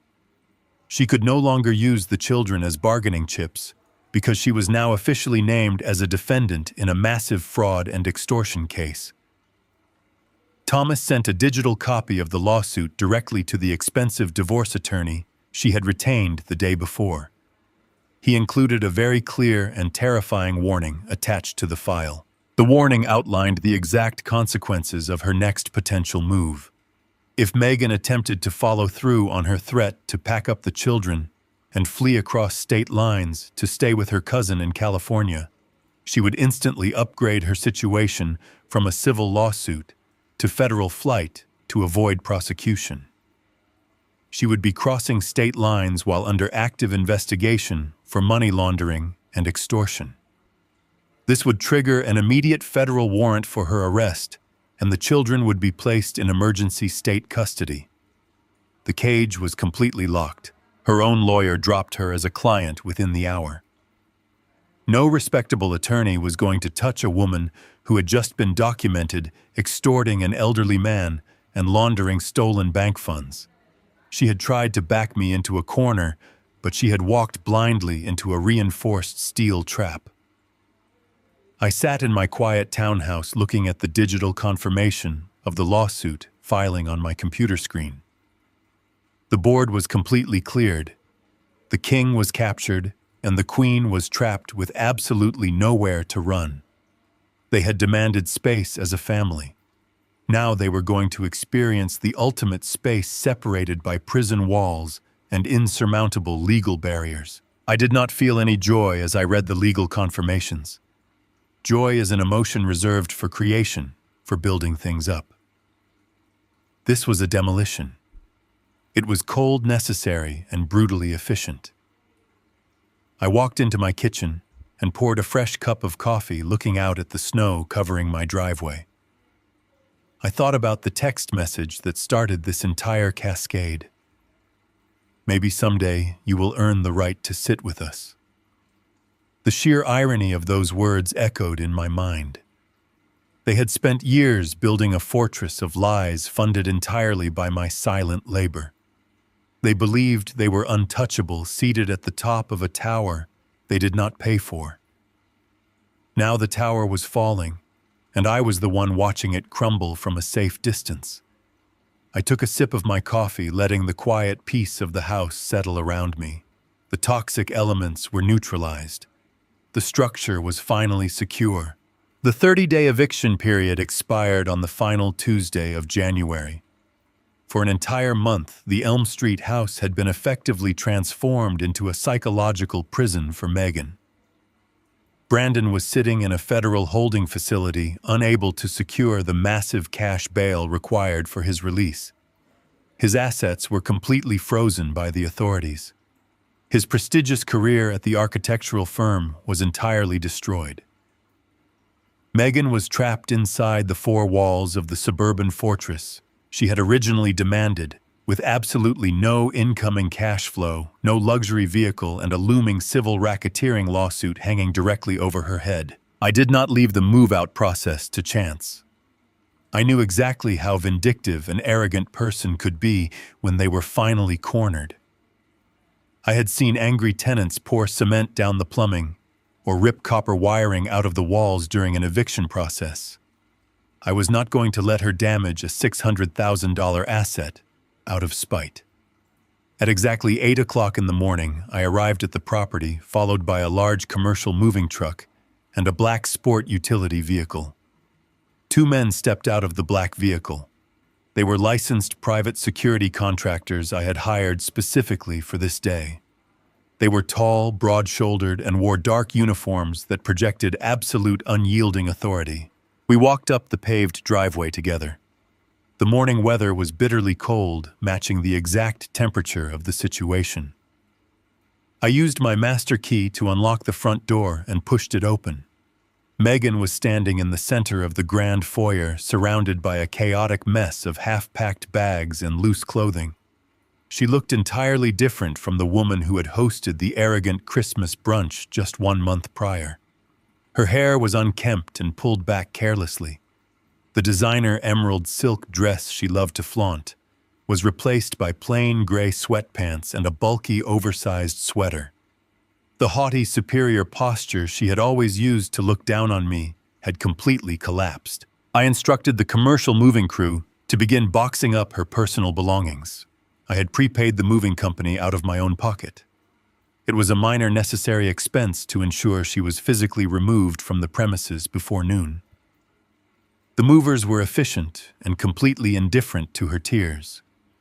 They walked right past her, carrying large stacks of folded cardboard boxes. I stood in the hallway and watched as they began taking down her expensive designer clothes from the custom walk-in closet. They did not use protective garment bags. They simply folded the silk dresses, the expensive blouses, and the cashmere coats, stuffing them tightly into cheap brown cardboard boxes and taping them shut with loud ripping sounds. Megan stood frozen, watching the physical manifestation of her fake wealth being packed away like ordinary garbage. She had tried to reach out to her wealthy parents for a financial lifeline during the 30-day waiting period. But Richard and Patricia had completely abandoned her. The public spectacle of Brandon's arrest by federal agents at his downtown office had sent massive shockwaves through their elite social circle. Furthermore, my attorney Thomas Carlson had ensured that a copy of the civil racketeering lawsuit was legally delivered to Richard's exclusive country club, just to apply maximum social pressure. Richard's primary concern was his own spotless reputation and his own untouched bank accounts. He was terrified that the federal investigators might look into his personal finances if he associated with his daughter. He had officially cut off her allowance, refused to pay for her criminal defense attorney, and barred her from moving back into his home. She was entirely isolated. The private security contractors stood silently in the hallway, ensuring Megan did not attempt to interfere with the movers or damage the property. I walked past her and went straight into the kitchen. I wanted to inspect the custom Italian marble countertops and the high-end stainless steel appliances she had purchased using the funds Brandon stole from my equity line. Everything was in pristine condition. The irony was almost beautiful. She had committed federal financial crimes to build her dream kitchen, and now that very kitchen was going to significantly increase the resale value of my property. I was going to sell the evidence of her greed for a massive personal profit. By 11 o'clock, the house was completely empty of her possessions. The movers had loaded the final boxes into the heavy truck. They were instructed to deliver the items to a cheap short-term storage facility across town, where Megan would be strictly responsible for the monthly rental fee. I walked out the front door and stood on the concrete porch. The locksmith I had hired was already finishing his work. He had removed the expensive smart lock Brandon had installed and replaced it with a heavy-duty commercial-grade deadbolt. I listened to the satisfying metallic click as the new tumblers locked firmly into place. Megan was standing on the frost-covered lawn, shivering in the freezing wind.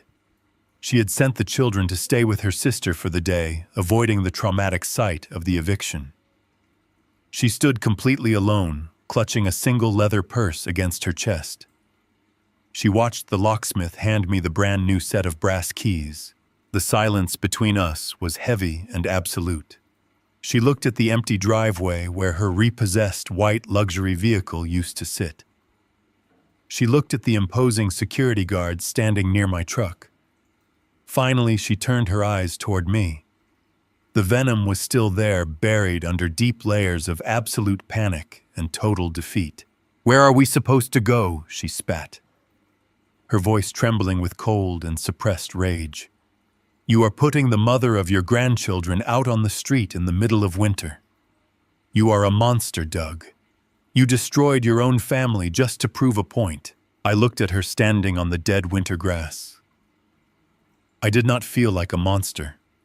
I felt like a highly skilled surgeon who had just successfully excised a malignant tumor from a healthy body.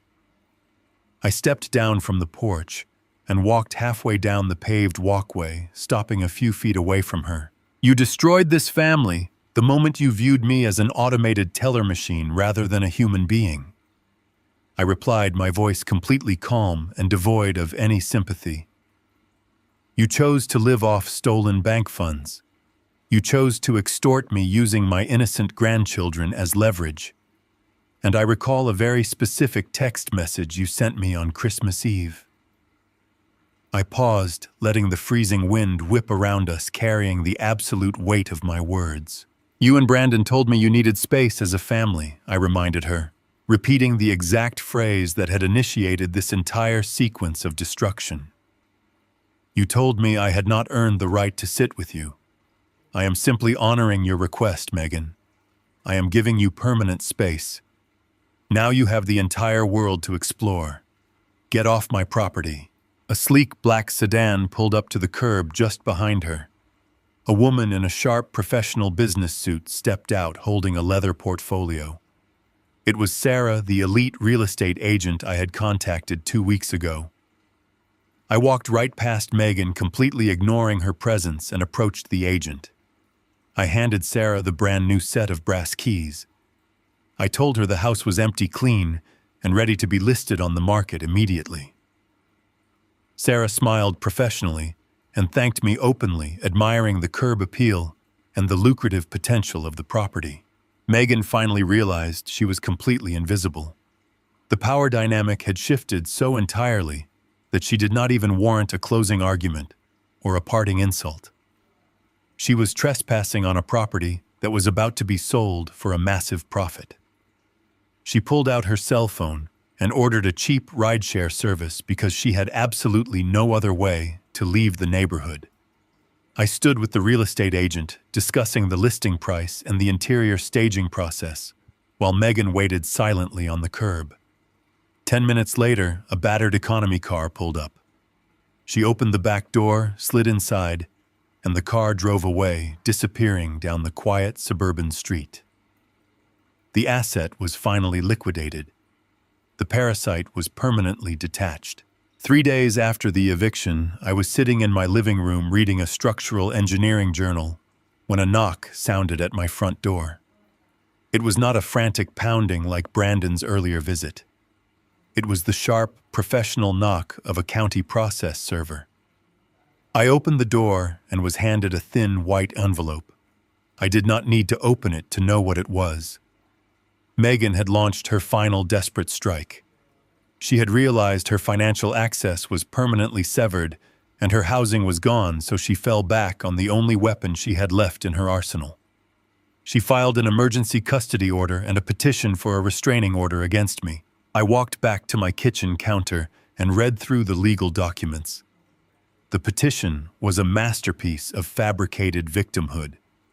She claimed that I was an unstable and violent individual who had aggressively evicted her and her young children into the freezing winter streets without warning. She stated that I was exhibiting signs of severe mental decline and posed an immediate physical danger to my grandson and granddaughter.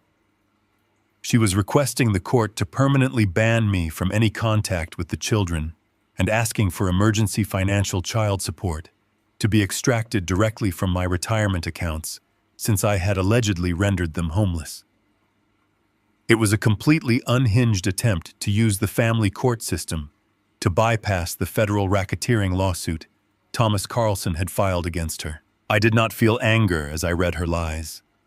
I felt a deep, profound pity for the children who had the misfortune of being born to such a deeply toxic mother. I scanned the documents and forwarded them immediately to Thomas. His response was swift and characteristically brutal. He told me that family court judges are extremely protective of children, but they absolutely despise being manipulated by vindictive parents. He said Megan had just made the biggest mistake of her entirely misguided life by dragging her extortion attempt into a formal judicial setting. The emergency hearing was scheduled for the following Tuesday morning at the county family courthouse. The building was a crowded, chaotic maze of broken families and crying children. I arrived early wearing a dark tailored suit. Thomas Carlson walked beside me carrying a thick leather briefcase that contained the absolute destruction of Megan's custody case. We entered the assigned courtroom and took our seats at the defense table. Megan arrived 10 minutes later. She had completely abandoned her usual designer wardrobe. She was wearing a cheap, faded cardigan and a modest skirt, intentionally trying to project the image of a destitute, struggling mother. She walked into the courtroom dabbing her dry eyes with a tissue, playing the role of the terrified victim. She was accompanied by a young, inexperienced public defender because every reputable family law attorney in the city had refused to take her case after seeing the federal racketeering charges Thomas had filed. The judge entered this courtroom and took his seat behind the high wooden bench. He was an older man with gray hair and a stern expression. He opened the file and began reading Megan's emergency petition. The public defender stood up and delivered a passionate but entirely uninformed speech about how I had ruthlessly thrown a mother and her children out into the cold, and how my aggressive behavior warranted an immediate restraining order and financial compensation. Megan sat at her table weeping softly on cue, attempting to garner the judge's sympathy. The judge looked down at me over his reading glasses. He asked if I had anything to say in response to these severe allegations. I did not speak. Thomas Carlson stood up, buttoned his suit jacket, and approached the bench. He did not offer an emotional defense.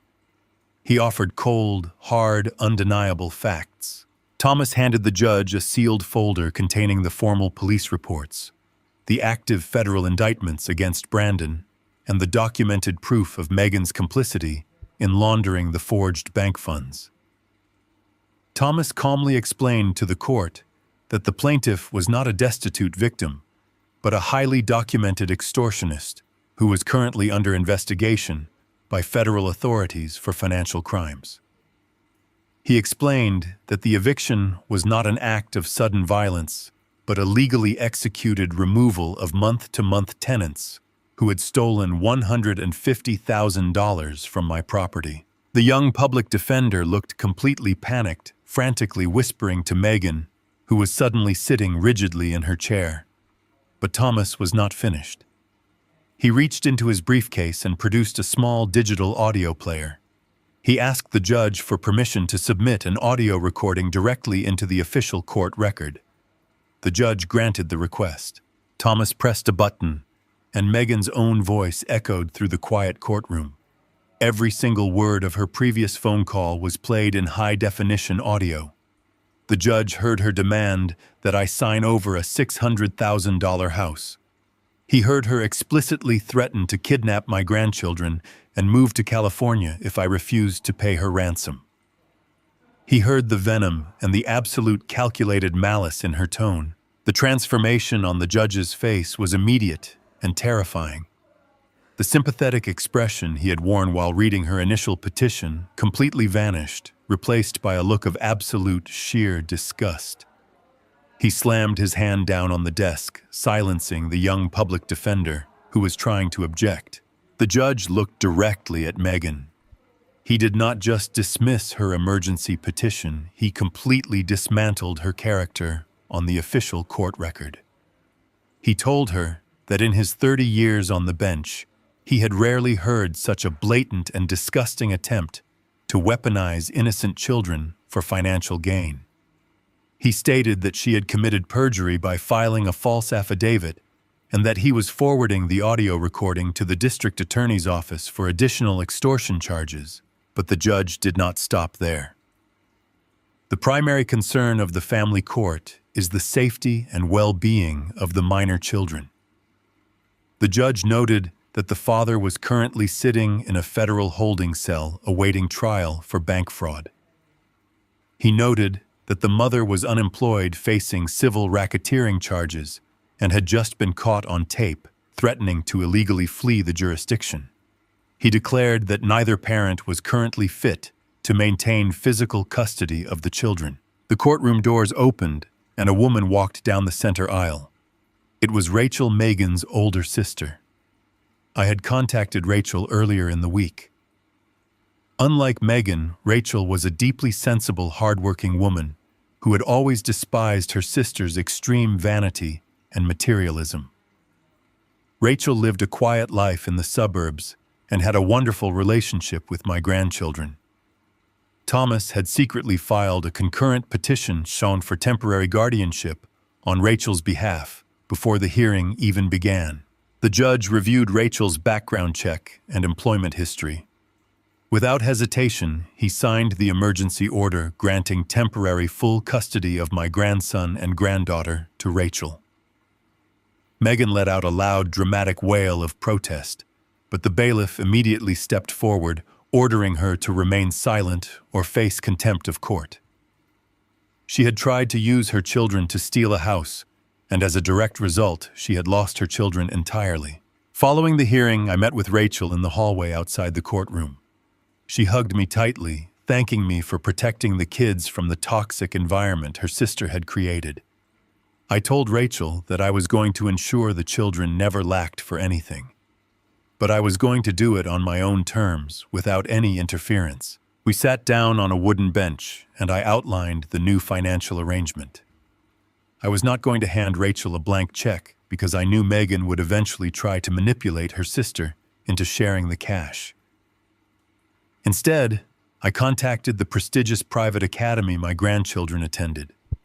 I paid their tuition directly to the institution for the next 5 years, in advance locking the funds in a secure educational trust that nobody could alter or withdraw. I set up direct payment accounts at the local pediatrician's office and the grocery store near Rachel's house, ensuring all their fundamental needs were completely covered automatically. I built a financial fortress around my grandchildren, providing them with absolute stability and top-tier education, while simultaneously ensuring that Megan could not touch a single solitary dime of my money. The pipeline was permanently shut off. The children were completely safe, surrounded by a loving aunt and a grandfather who would visit them every weekend without fail.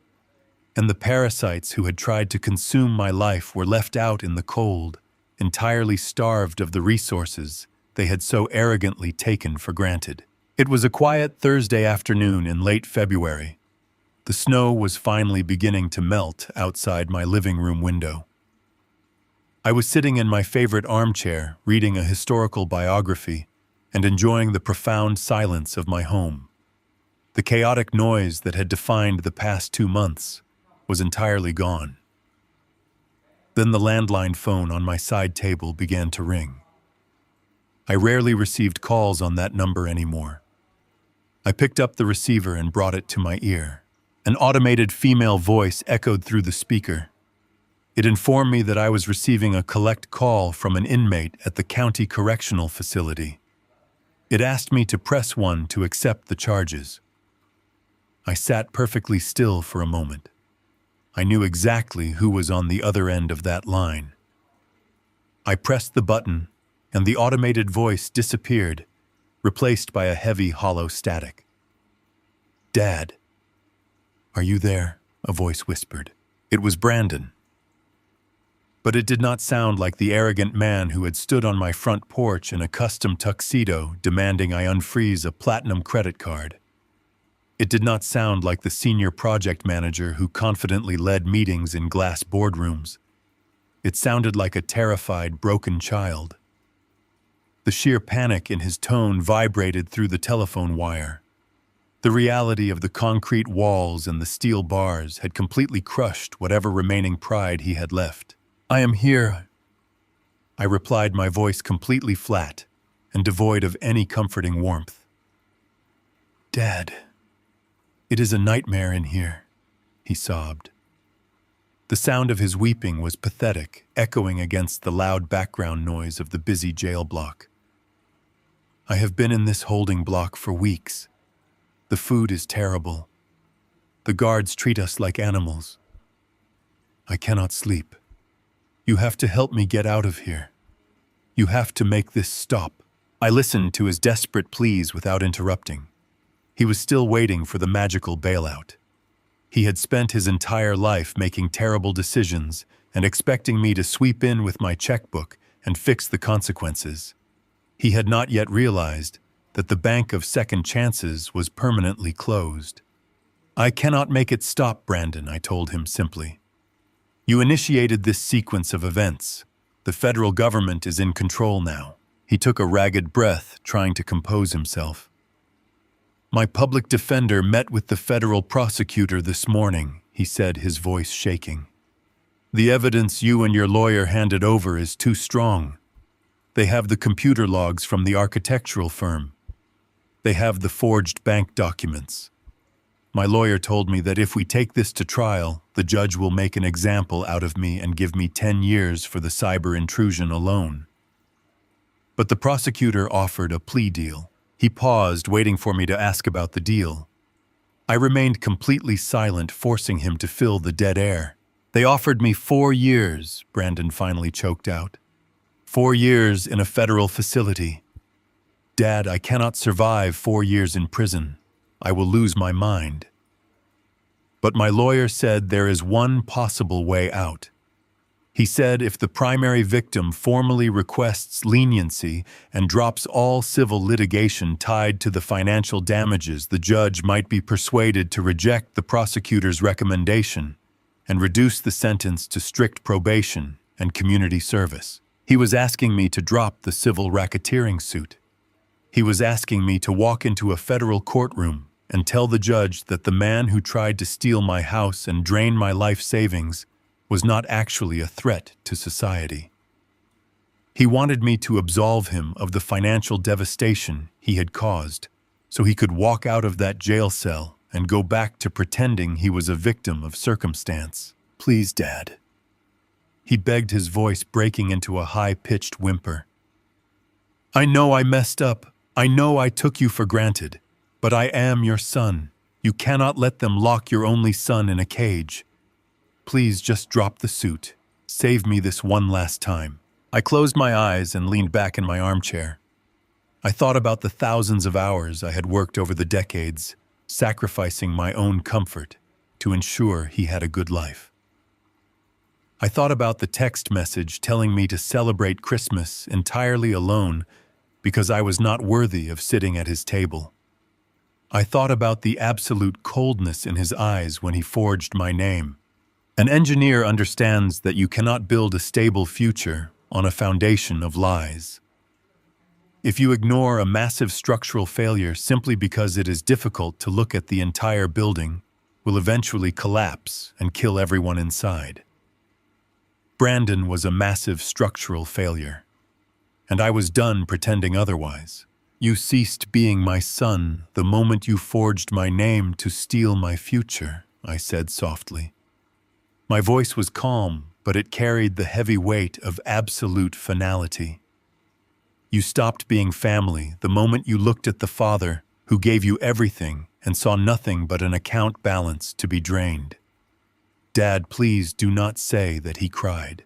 I am not dropping the civil suit, Brandon, I continued, ignoring his tears. I am not writing a letter of leniency to the judge. I am not going to help you avoid the consequences of your own malicious actions. You built a fake life using stolen money and extreme arrogance. Now you are going to pay the actual price. You are condemning me, he shouted, a sudden flash of his old anger breaking through the panic. I am educating you, I corrected him. I spent your entire childhood trying to teach you the value of hard work and honesty. I failed. I gave you too much and expected too little. I shielded you from the harsh realities of the world, and it turned you into a parasite. You need to serve your time, Brandon. Sitting in a minimum security federal prison is the only way you will ever truly learn the value of a dollar and the heavy cost of betrayal. I did not wait for him to scream or beg or negotiate further. I pulled the receiver away from my ear and gently placed it back on the cradle. The loud click severed the connection instantly. The house returned to its profound, absolute silence. I sat in my armchair for a long time watching the snow melt. I did not feel guilty. I felt a deep, heavy sense of closure. I immediately called Thomas Carlson and informed him of the conversation. I instructed him to push forward with the civil suit with maximum aggression and to notify the federal prosecutor that I fully supported the maximum allowable sentence under the plea agreement. Thomas assured me that the legal machinery would not slow down. 3 weeks later, the formal sentencing hearing took place in the federal courthouse downtown. I attended the hearing sitting quietly in the back row of the gallery. Brandon was led into the courtroom wearing a bright orange prison jumpsuit, his hands shackled to a waist chain. He looked completely defeated. He had lost a significant amount of weight, and his posture was entirely broken. He did not look back at the gallery.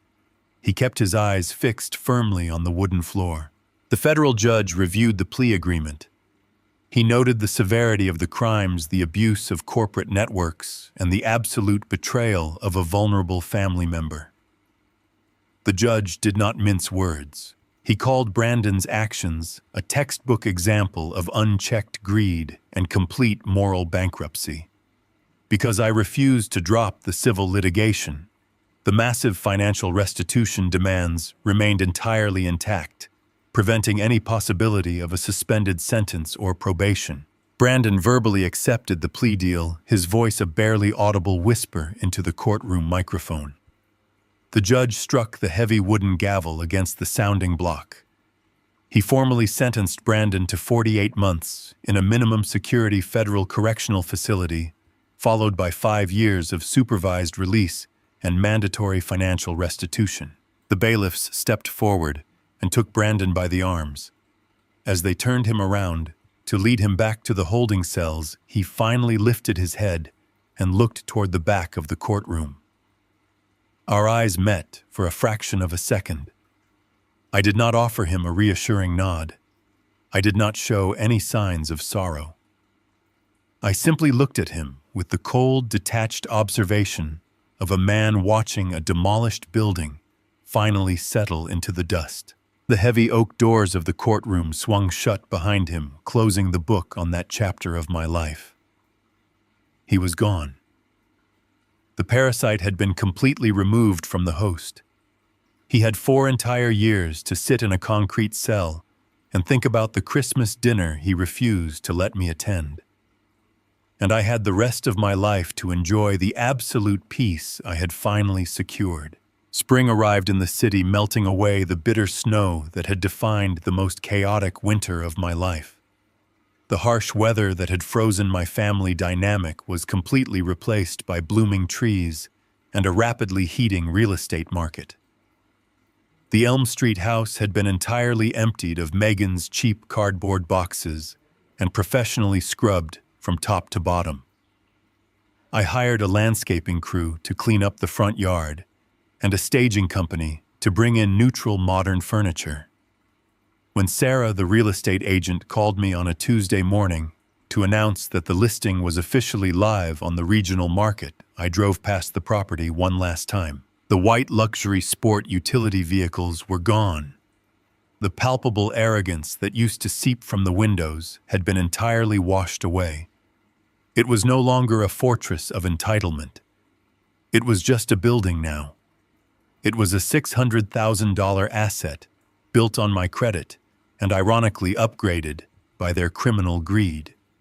Sarah had listed the house at a premium price because the market inventory was incredibly low and the demand was skyrocketing. The housing market was booming with a ferocity I had never seen before. Sarah called me exactly 48 hours after the listing went live.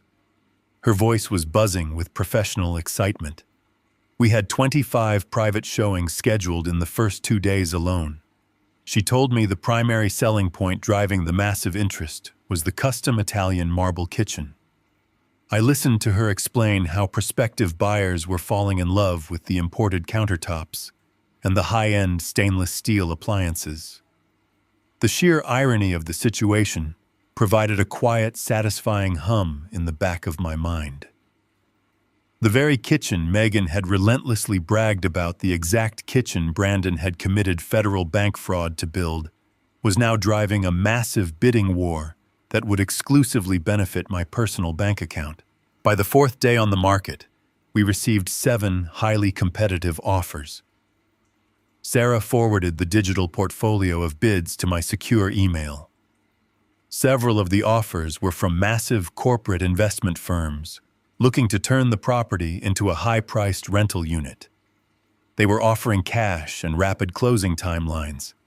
But one specific offer stood out to me, completely separating itself from the cold corporate bids. It was an offer from a young married couple. The husband worked as a public high school history teacher, and his wife was a pediatric nurse at the county hospital. Sarah had included a personal letter they had written and attached to their financial paperwork. I sat at my kitchen island, reading their words. They explained that they were expecting their first child, a little boy, in late summer.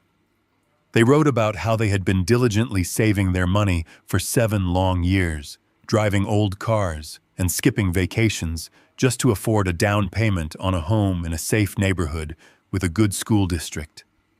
They expressed how much they loved the house and promised to take incredible care of it. I sat in the silence of my home looking at the digital letter on my tablet.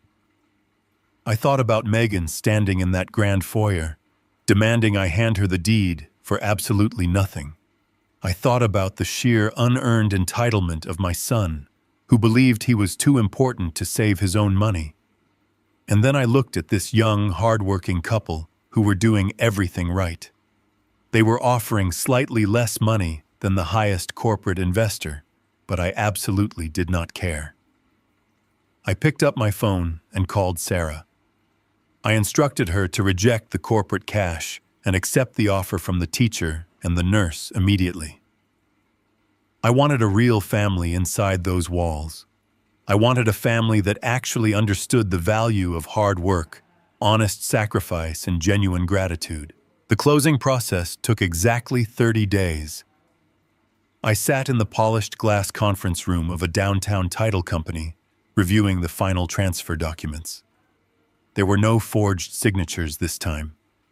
Every stroke of my pen was firm, deliberate, and entirely legal. The young couple sat across the table from me. The wife had tears of joy in her eyes as I slid the brand new brass keys across the polished wood. The husband shook my hand with a firm, respectful grip, thanking me profusely for choosing their offer. I walked out of the downtown building, a significantly wealthier man. When the massive escrow check cleared and the wire transfer officially hit my highly secured banking portal, I did not go buy a luxury vehicle. I did not book a table at an expensive French restaurant to show off my wealth. I drove my 10-year-old truck straight to my own local bank branch. I sat down with a personal loan officer and requested the final exact payoff amount for the mortgage on my own modest townhouse. The officer printed the document, and I wrote a single check transferring the funds from the house sale directly to my lender. I completely eliminated the remaining balance on my mortgage in one sweeping motion. The psychological weight that lifted off my shoulders in that moment was indescribable.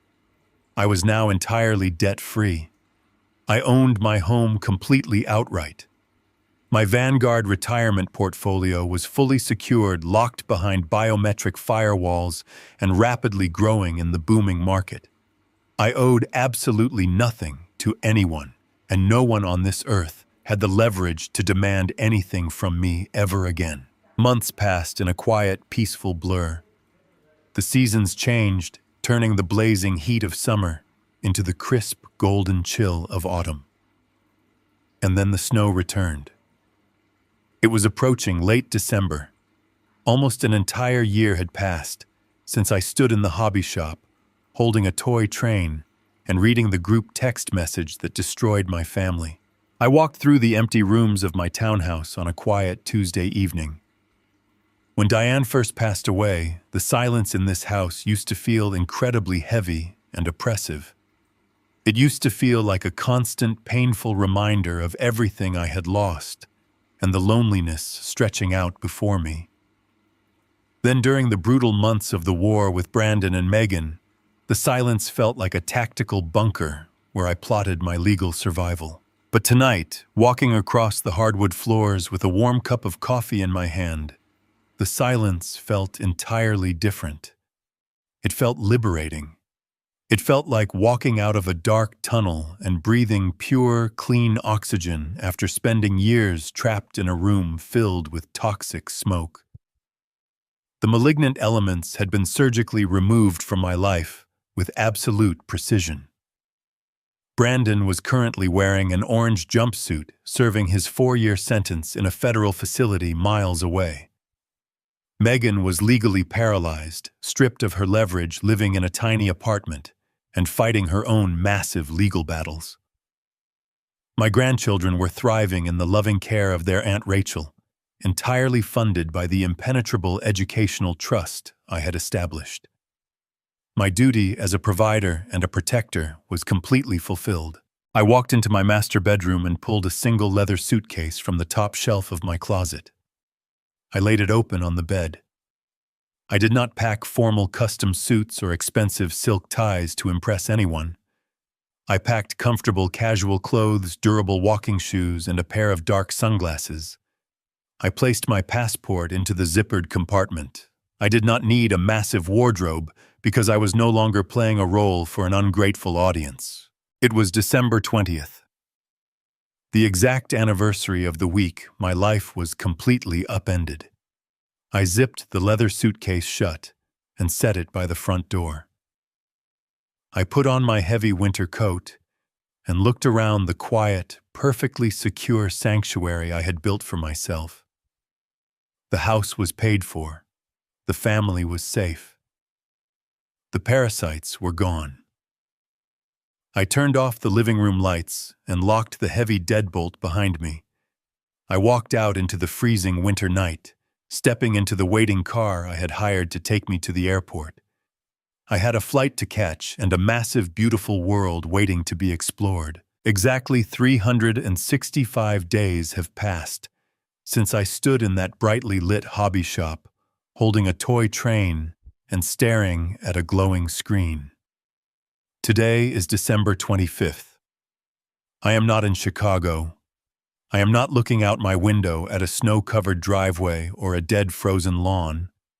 I woke up this morning to the gentle mechanical hum of a massive ocean liner. I am currently standing on the private teakwood balcony of a luxury suite sailing smoothly through the crystal-clear waters of the Mediterranean Sea. The air is incredibly warm, carrying the rich scent of salt and absolute freedom. It is a profound physical contrast to the freezing bitter wind that bit at my face when I locked my own son out of my house last year. As a structural engineer, I can deeply appreciate the massive undertaking beneath my feet.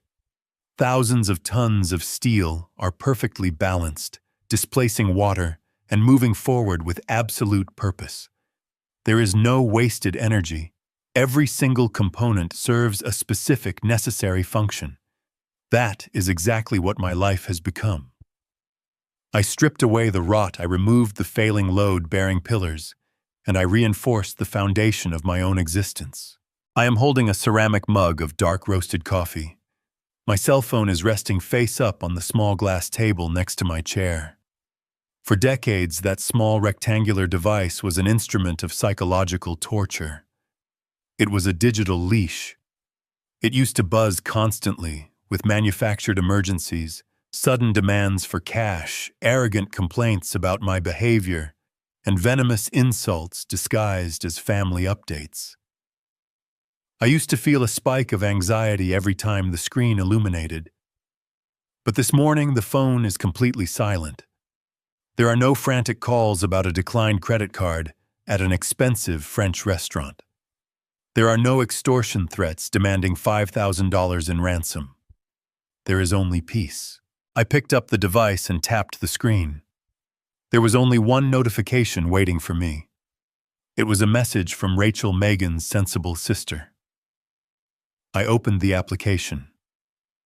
Rachel had sent me a series of high-resolution photographs and a short video clip. My grandson and granddaughter were sitting on a modest, comfortable rug in Rachel's living room. They were tearing the wrapping paper off a beautiful wooden train set. It was the exact same model I had tried to buy a year ago before the group text message shattered my entire world. In the video, I could hear their genuine, unfiltered laughter. I could hear Rachel wishing me a Merry Christmas and thanking me for the educational trust fund that allowed her to provide this safe, incredibly stable environment. The money I spent this year did not go toward imported marble countertops or luxury vehicles for ungrateful adults.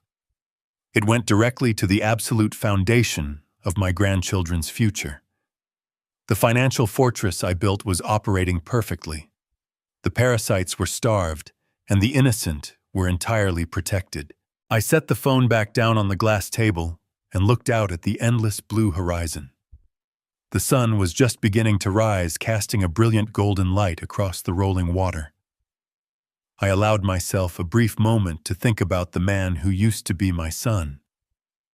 Right now, Brandon is waking up on a thin mattress in a federal correctional facility.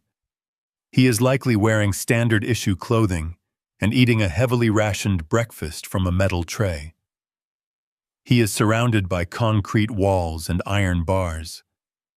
He tried to engineer a life of unearned luxury by forging my signature and attempting to hack into life savings.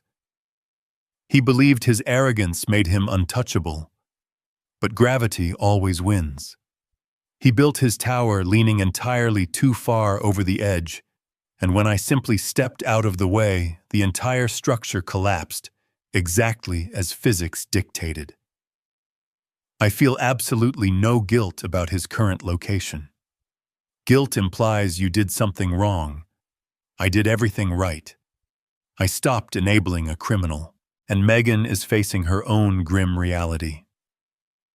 The civil racketeering lawsuit Thomas Carlson filed completely drained whatever meager resources she managed to scrape together.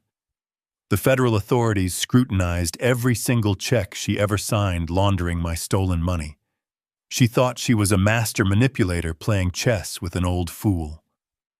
Now she is navigating the brutal consequences of a rigged game she designed herself.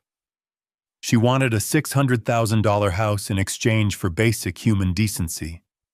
Instead, she received a total evaporation of her social standing, the loss of her children, and the constant, suffocating fear of the legal system. She learned the hard way that venom is only effective when the victim is willing to stand still and accept the bite. I think about my late wife, Diane, sometimes. When she made me promise to keep the family together before she passed away, she did not mean I should offer myself up as a financial sacrifice to a pair of ruthless predators. She loved the boy she raised, but she never met the cruel, arrogant man he became. If she had lived to see the forged loan documents or the extortion threats, she would have been the first one to change the locks on the Elm Street house. Honoring her memory does not mean allowing her legacy to be stolen. It means protecting the resources she helped me build and ensuring they are passed down to the grandchildren who actually possess her kind spirit. The trust fund I established guarantees that her hard work will pay for university tuition and medical care, not designer handbags and sports cars. The ocean breeze feels incredibly cleansing against my skin. For years, my shoulders were tight, carrying the physical weight of their manufactured crises. I constantly anticipated the next financial disaster, the next bounced check, the next fabricated emergency requiring my immediate intervention and my checkbook. That chronic stress had seeped deeply into my bones, aging me faster than time itself. But this morning the tension is entirely gone. My posture is straight. My hands do not shake when I hold my coffee mug. The psychological poison they injected into my daily routine has been completely flushed from my system. I took a slow, deliberate sip of my coffee. The rich, bitter taste grounded me perfectly in the present moment. I realized that for the majority of my adult life, I had fundamentally misunderstood the concept of family. I had spent decades sacrificing my own peace, my own financial security, and my own dignity to fund their bottomless entitlement.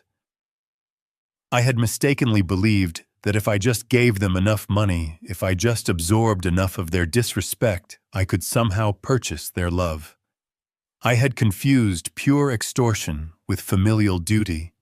I had allowed them to treat me as an automated teller machine because I was terrified of being left alone. But sitting here on this balcony, I know the absolute truth. The silent adjustment is finally complete. I did not need to scream or engage in physical violence to win this war. I simply needed to stop participating in my own destruction.